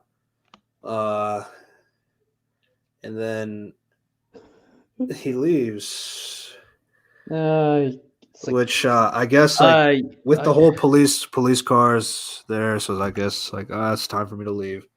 yeah, I was like that's my Like that's best faith that's in my fabrication. Best yeah faith. Oh my lord. yeah, and then it just ends with as we mentioned, the grandma is going to start talking to grandfather a little bit more. Yeah, I was like Um, you just like everything just ends like there's the family dinner before Echo goes off, and then that's basically how it ends.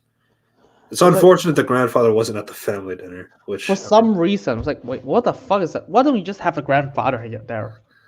yeah, Right? it's just food. It's not like you're asking for sex. So Yeah. I don't know. That was Uh, weird. But Like then yeah, then there's a mid credit scene of Echo. Well, not Echo. Well, of Kingpin in the plane. He's basically just saying like, we gotta do something because this is gonna kind of hold us back a bit. And then he's watching TV, and then he sees that they the New New York York the mayor position is like is kind of running low, and people feel like they need a candidate that shows strength and empathy and like stuff like that can relate to the people and that kind of stuff. And this is like wow, this is so specific. Wow, yeah, man. so yeah, that sets up the mayor Kingpin arc. In the comics, he's also the mayor as well. Which is I was like, So, wait, how is he gonna run mayor? which he also explained like, well, um, I guess to be fair, when you have somebody like Trump being president and all that, he's still running for uh, president right now. I So it's mean, like, Trump didn't kill anyone. well, yeah, but like, I mean, it's like if the mayor position is like that low and people are that desperate, there is a possibility that he can get I mean, yeah, but nominated. like, but that's not comparing to Trump. That's comparing to a what's a recent serial killer? Well, no, that's not what I mean. It's like it's more like obviously like with Kingpin, it's like you have to factor in like Yeah, I was like, he's killed people, yeah, but like Yeah. I mean, like obviously, like if you were to make a new image just for the sake of being a mayor, I like getting voted is not the craziest thing because obviously they said that it's a shoo-in for basically for anybody to come and just try to be the mayor at this point. Also, just ignore politics for everything. So. Yeah, I just don't think I don't think it's that because again, like Fisk in the comics is also mayor. Yeah, I was like, it's like, okay, how is that? I was like, okay. Yeah, it's like we need a mayor, someone who's a fighter, someone a bare knuckle brawl. Yeah, that's what I found silly. It's like they just kept explaining like all these like attributes. It's like, yeah, that really sounds like Kingpin, doesn't it? I was like, okay, I'm gonna have Mike Tyson to be the mayor because he's a fighter. He's a bare knuckle brawler. Yeah, that was goofy. But yeah, as we know, Born Again, they've already mentioned that it is Kingpin's arc is becoming mayor. But So to be fair, that's before they scrap everything. yeah, I mean they're still trying. Yes. Which now Well- they said they're going from 18 episodes to 13 episodes. Well, Though like, season 3 was already adapting Born Again, so I don't know what the point of calling season 4 or quote unquote whatever this is. But to be fair, they Born might Again. change the name. I mean, like they changed the name of the Agatha show like 4 times already. It's like, holy shit. That's fair. That is fair. But it's like and now the next I'm thing sure is that I'm sure they'll call it season 4 by the end of this year. probably, and honestly, how do I say it? It's like Daredevil Born Again. It's like, okay, you good luck justifying him gonna be a mayor. It's like, okay, it's like you're gonna confirm Netflix is canon, right? It's like, okay, the entire study knows that you kill people. It's like, oh, good luck. I was like, Yeah, good luck. again, but like it's not. Yeah. Okay, this is. I can't really go anywhere farther than like it's in the comics as well. Yeah, I was like, So it's not impossible for him to get nominated. but it was like, okay. Plus, like you have the whole concept of like make your own image. It's a new image. It's post the blip. It could be more viewed in a more better light now. I mean, obviously, you're gonna have some people who hate that idea, and like obviously, it's just a marketing campaign. Plus, he can hire people to make him look better or make his votes go higher. It's not. Is there a rule that you can't have criminals to running mayors? Like, is there a rule? Is there a rule in the states? I don't think so. Because they try. I don't know. It's like, can you hire? I don't know. Can you hire a criminal as a mayor? Can you have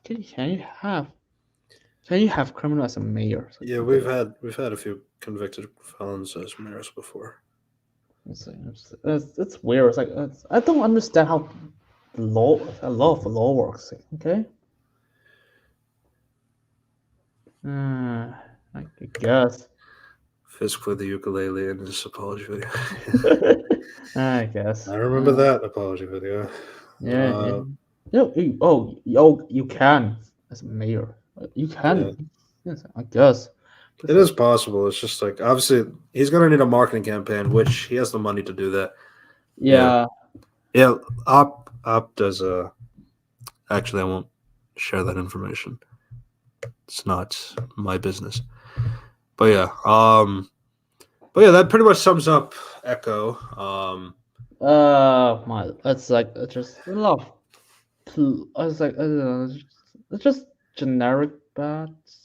Just nothing to say about it. There's just nothing really to say about it. It's like, Yeah, like, it's like I'll give it one thing. It's not like a complicated plot. The way it goes about the stuff, and like obviously, like we've talked about, like there are some good moments here and there, and there's some good ideas in the story that could Op majors in criminal justice. That's what I was trying to say earlier. yeah.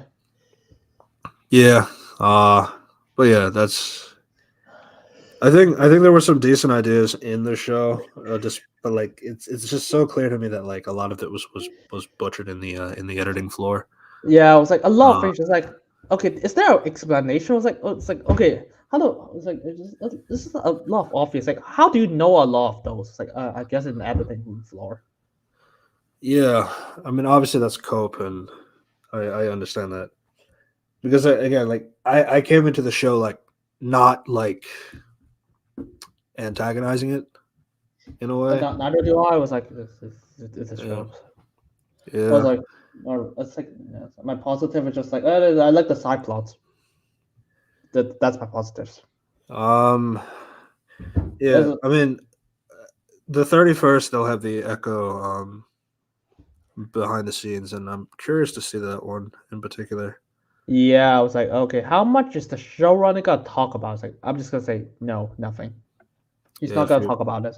if you go by Kyle Bradstreet, Uh, uh, yeah, that's uh that's mainly it in terms of positives. I mean, like, again, like I don't really hate any of the side characters. It's just like they're very underutilized for what is going for. I yeah, I mean, was like, you got talent like Chesky Spencer, Devery Jacobs, Tantu Cardinal, Graham Greene, and I even liked Biscuits. Um, actors. Like, what is he played by really? We should know. yeah, some of these guys are from Reservoir Dogs as well. Yeah, that's true. I was like, I think it's. Yeah, I think so. Hmm. Cody Lightning, yeah. Holy lightning. Oh, found it. Hmm. Oh, not really. Yeah, he's not really in anything I've seen before. Yeah. I thought there was going to be more of her dad as well in the Beck's flashbacks, but he's only in episode 1, so I was It's surprised like by that. it doesn't really do anything with the dad. It's like, yeah, she's a criminal. Deborah Jacobs is definitely the biggest waste.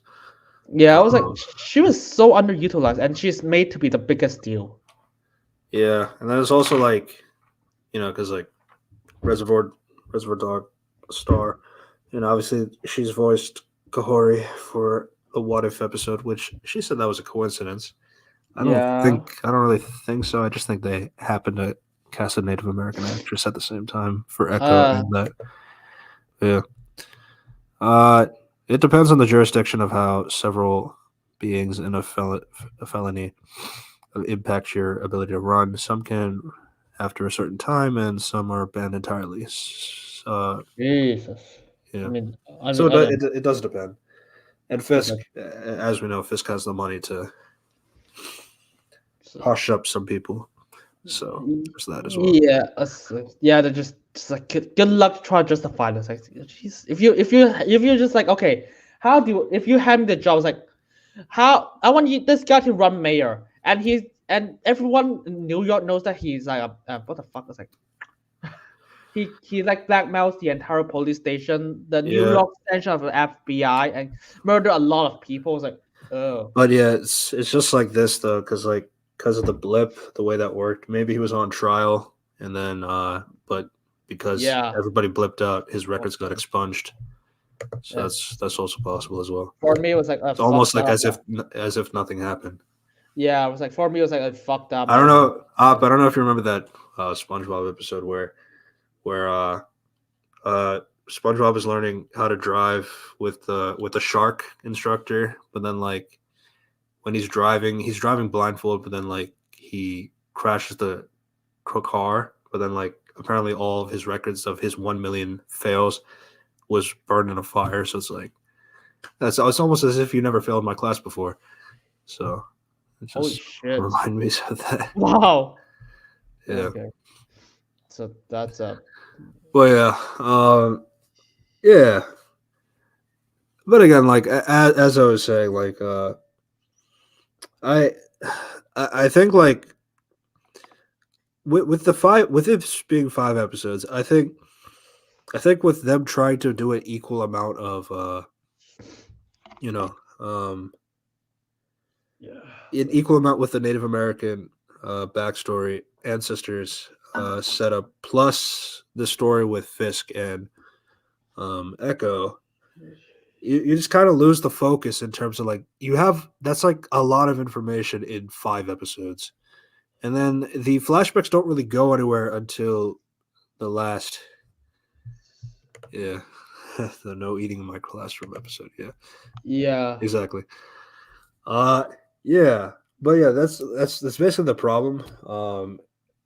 With this, it just it's one of those classic things like where with some of these Disney Plus shows is like it feels like there are three ideas happening at once, and then we have to go through it, and then there's not enough time to do anything at that point.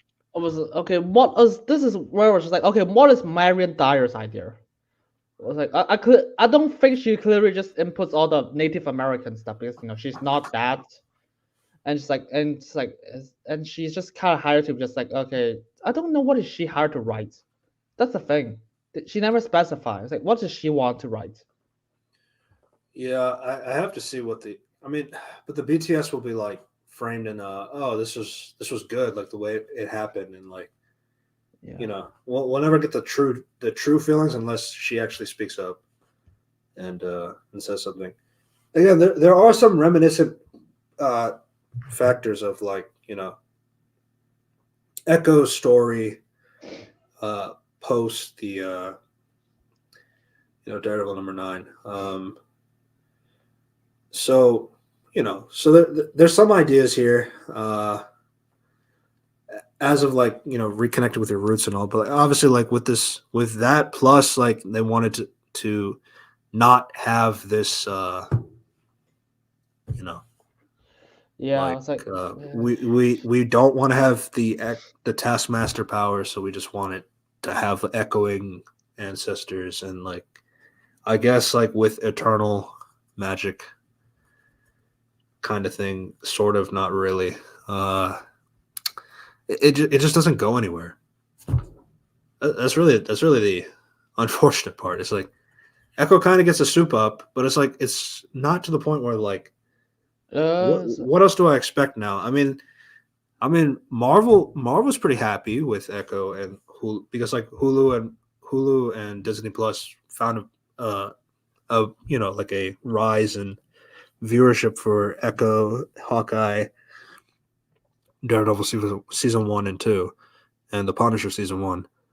So it did do something, and like now there's like this whole concept of like they want to do a street level based thing, like for, fine. which is like honestly that was probably what they should have done in the first place. But Yeah. Oh my lord. I was like, I don't know what do they classify as street level. I was like, well, what do you want for street level? I was like, okay, you can't have Daredevil. It's like, okay, you have Daredevil. I was like, you don't have Jessica Jones, Luke Cage, Iron Fist. Like, what is classified there? I mean, make a Spider-Man show? No. It's like, okay, you make Moon Knight like what, planetary already? That's fucking insane. and Miss Marvel is also not. Fuck. It was like she just there's like 2 episodes like, okay, this thing is now multiverse. I was like, oh my lord. I mean, Sticks and Miss Marvel is so wonky. It's like, okay, here's so grounded, and then it's like, and then episode 4 and 5 is like, here's suddenly multiverse and times and just like timeline stakes. It's like, what? And they just go back to street level. Yeah, and then well, we talked about Moon Knight as well. I mean, Secret. Yeah, that's essentially the show. Yeah. Even Secret Invasion was like, what the? What's like? I expect you just ground the spy thriller, and at the end it's like, oh my god, let's just do a Dragon Ball fight. Yeah, and we know for sure who was in charge of that. It was all Foggy's idea. Yeah. To be honest, it's like, this is another thing. How much of the Feige interfere with the show? I'm looking at it. Because we know for sure Foggy interfered with the show. It's very obvious, but to what extent I don't know. Now, obviously, when they were saying like, oh, this show was unreleasable, filming 8 episodes. So it's like, okay. After watching the show, I don't agree with that. I don't think show was unreleasable. It's I like will say that. compared to other shows, like this is more releasable than Loki, What If, WandaVision, Falcon and the Winter Soldier, Moon Knight, Secret Invasion. What is that? What is there? It's like She-Hulk. Yeah, This is more. so I don't know. It's like, yeah, I just don't understand, and it's like I don't think I'll ever understand how his brain works. But yeah, that kind of covers that pretty much covers like everything. Uh, Is there anything else you want to mention about Echo? yeah, I'm just looking through like a lot of writing changes. Like, okay, is there anything that they say? Oh, there's a writer talk, but it's not a showrunner. It's like Amy Rodden. Rodden's like fuck. Oh, Jesus. I just like we were very fortunate to have a lot of Native American writers in the writers' room, including Stephen Paul Jude, who is Choctaw. Okay, now I know who will rewrite the entire show. The Native American the people in the middle of the credits. Right. So let's just go with it because it's insane. We also had the collaboration of the Choctaw Nation, and that was incredibly valuable. When we were on when we were on set, what? Okay, what's it? Okay, I hate the commercials. Sorry.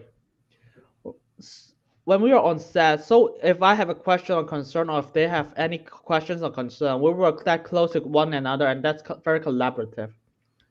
To have that kind of access as a storyteller was incredible, and I'm very grateful. Yeah, so I think we know which is the person who hijacked who is the writers who hijacked the show. Which one? So the Native American writers, including Stephen Paul Judd. How much episodes did he wrote? Oh my oh my lord, that's all of them. No, not all of them, but it's like there's like yeah, they hire a lot of like Native American writers here. Yeah, it's like honestly, the Native American rep wasn't really that bad. It's just like in the context of the show, it's just like I don't really hate any of the scenes that were on my screen, basically like that. It's just like with this being a primal focus plus the actual story in the main line, it's just like it's just too much for 5 episodes. Like if you were to expand it out for like 8 episodes, like yeah, maybe this could have worked better if I knew where this was going. Um, Yes. that's what I'm saying. It's like I feel like in isolation, most of these scenes are like kind of like okay for the most part, but then like but like when you stitch it together, it's like okay, it's not working in a cohesive manner. So something is missing here. So at least Yeah, that's my viewing experience for the show is kind of like was like in that realm. But yeah, yeah, that is it. It's like it's a lot of things. Just I guess they credit the artist who made to the artist of Echo for the poster. I guess that's nice. yeah, Yeah, it's it's just interesting to just talk about like what has actually changed. It's like okay, the Native American stuff is clearly just hijacked because it's like this is like one of those cases like what is actually behind the scenes that's more interesting. What is the original vision? But then you think about it, most characters are actually Native American. It's like okay, fine. It's like okay, that's not a problem. It's like most characters that are Native American has to be about Native Americans. Like, I mean, except for the grandpa and grandma stuff are quite isolated. It's like this is like oh, yeah, what was changed? And yeah. I think it's more like what was added, which is yeah, probably this I, extra stuff with and Echo. and honestly, I don't even believe that like the original planet is gonna have this kind of power. It's like maybe Marion just like okay, actually the original planet is actually the comic power but Native American representation, we can't have it. Yeah, and while I can commend the the little bits of like, okay, so it's like, also this is how you want to utilize the Echo name for echoing her previous ancestors. Okay, that's, I can give it brownie points for that. But like it's still not, but like in a practical sense, like, yeah, it's not very practical. Mainly because like, one, obviously it's, I guess it functions like a mutant power, which is like, that's very convenient. And then Yeah, obviously like it's not used at all in Hawkeye. It just happens now. And it's like it gets kind of worse because like it's not like she discovered this now. She discovered it when she was a child before she met Fisk. So now I question like everything else. It's like, so you're telling me this from 7 years old to 27. Uh, she never had glowing hands. She never had this kind of experience in her life, and it's just, it was just unnecessary to add that. Or it was unnecessary to have her mother showing her like she can heal a bird. I understand the thematic element for it, but like I feel like Maya witnessing that at that young of an yeah, age, it's like now I question like her entire run from working for Fisk, because like, yeah, if you got like a healing power and you're on the bad guy team, that's pretty valuable. yeah. Um, Actually, yeah. Jesus Christ, the interview apparently is not even Marvel interview now. She just say that in other people's podcasts. Actually, if you don't know that Marianne, if you can just Google, just YouTube Marianne Diary, you can just find a lot of her interviewing with other writers. She did one for Better Call Saul, so you can hear that. And yeah, fuck it, I didn't, and that's quite recent. I didn't hear her say anything about Echo. yeah, they cut the deleted scene where Nick Fury unlocks her power by saying "Deaf Girl Magic." Yeah, I was like, yeah, this is Yeah, what this is. Yes, I just gotta quote this. Like, oh my lord, this is in her interview. It's like, um, yeah, it was kind of a crash course, because I came in as a uh, co-app, and then changed a little bit, so I didn't start there at the ground level, but really like shifting and changing a process to work with deadlines. Like Better Call Saul, very much used by a brick by brick process where we essentially break each episode 3 times. We do sort of general overall break, and then we laid out some arcs, and then we go back in and brick by brick. There just simply was not enough time to do it that way. So it was just sort of grabbing things from like The Axe, which is a limited series on Hulu, which we broke very quickly. So taking some of that, laying out some 10 posts that we more or less stuck with and shifting them around with the way that we did. So it was really about finding a process in the moment that allowed me to get to some deadlines and be a little more flexible than I would have been if I have all my time in the world. I would have done it a little bit differently. What she said is I actually don't have any control. yeah. It's just Kyle Bradstein again. Yeah, it's like she just like, I mean, it's more blatant because she actually said it. It's like, I mean, not phrase it that way. It's like, I didn't start there at the ground level. Basically, they just like, okay, stuff is basically just thrown at you.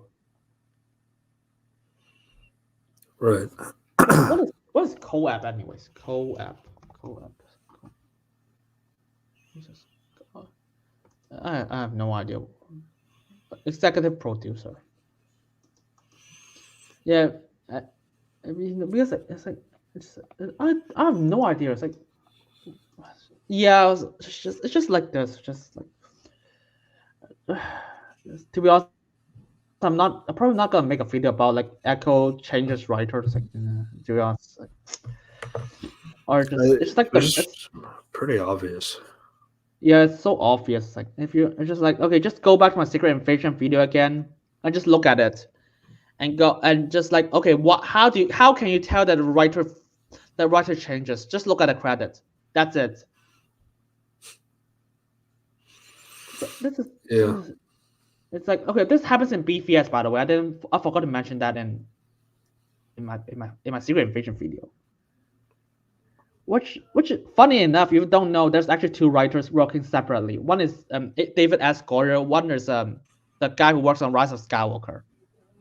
Yeah, it's Chris Terrio, Yeah. that villain.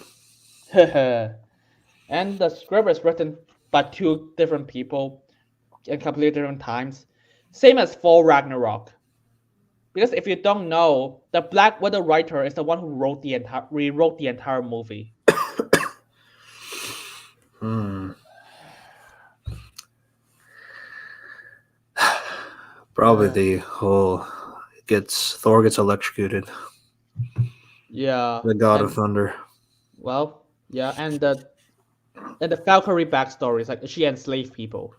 Oh, Yeah.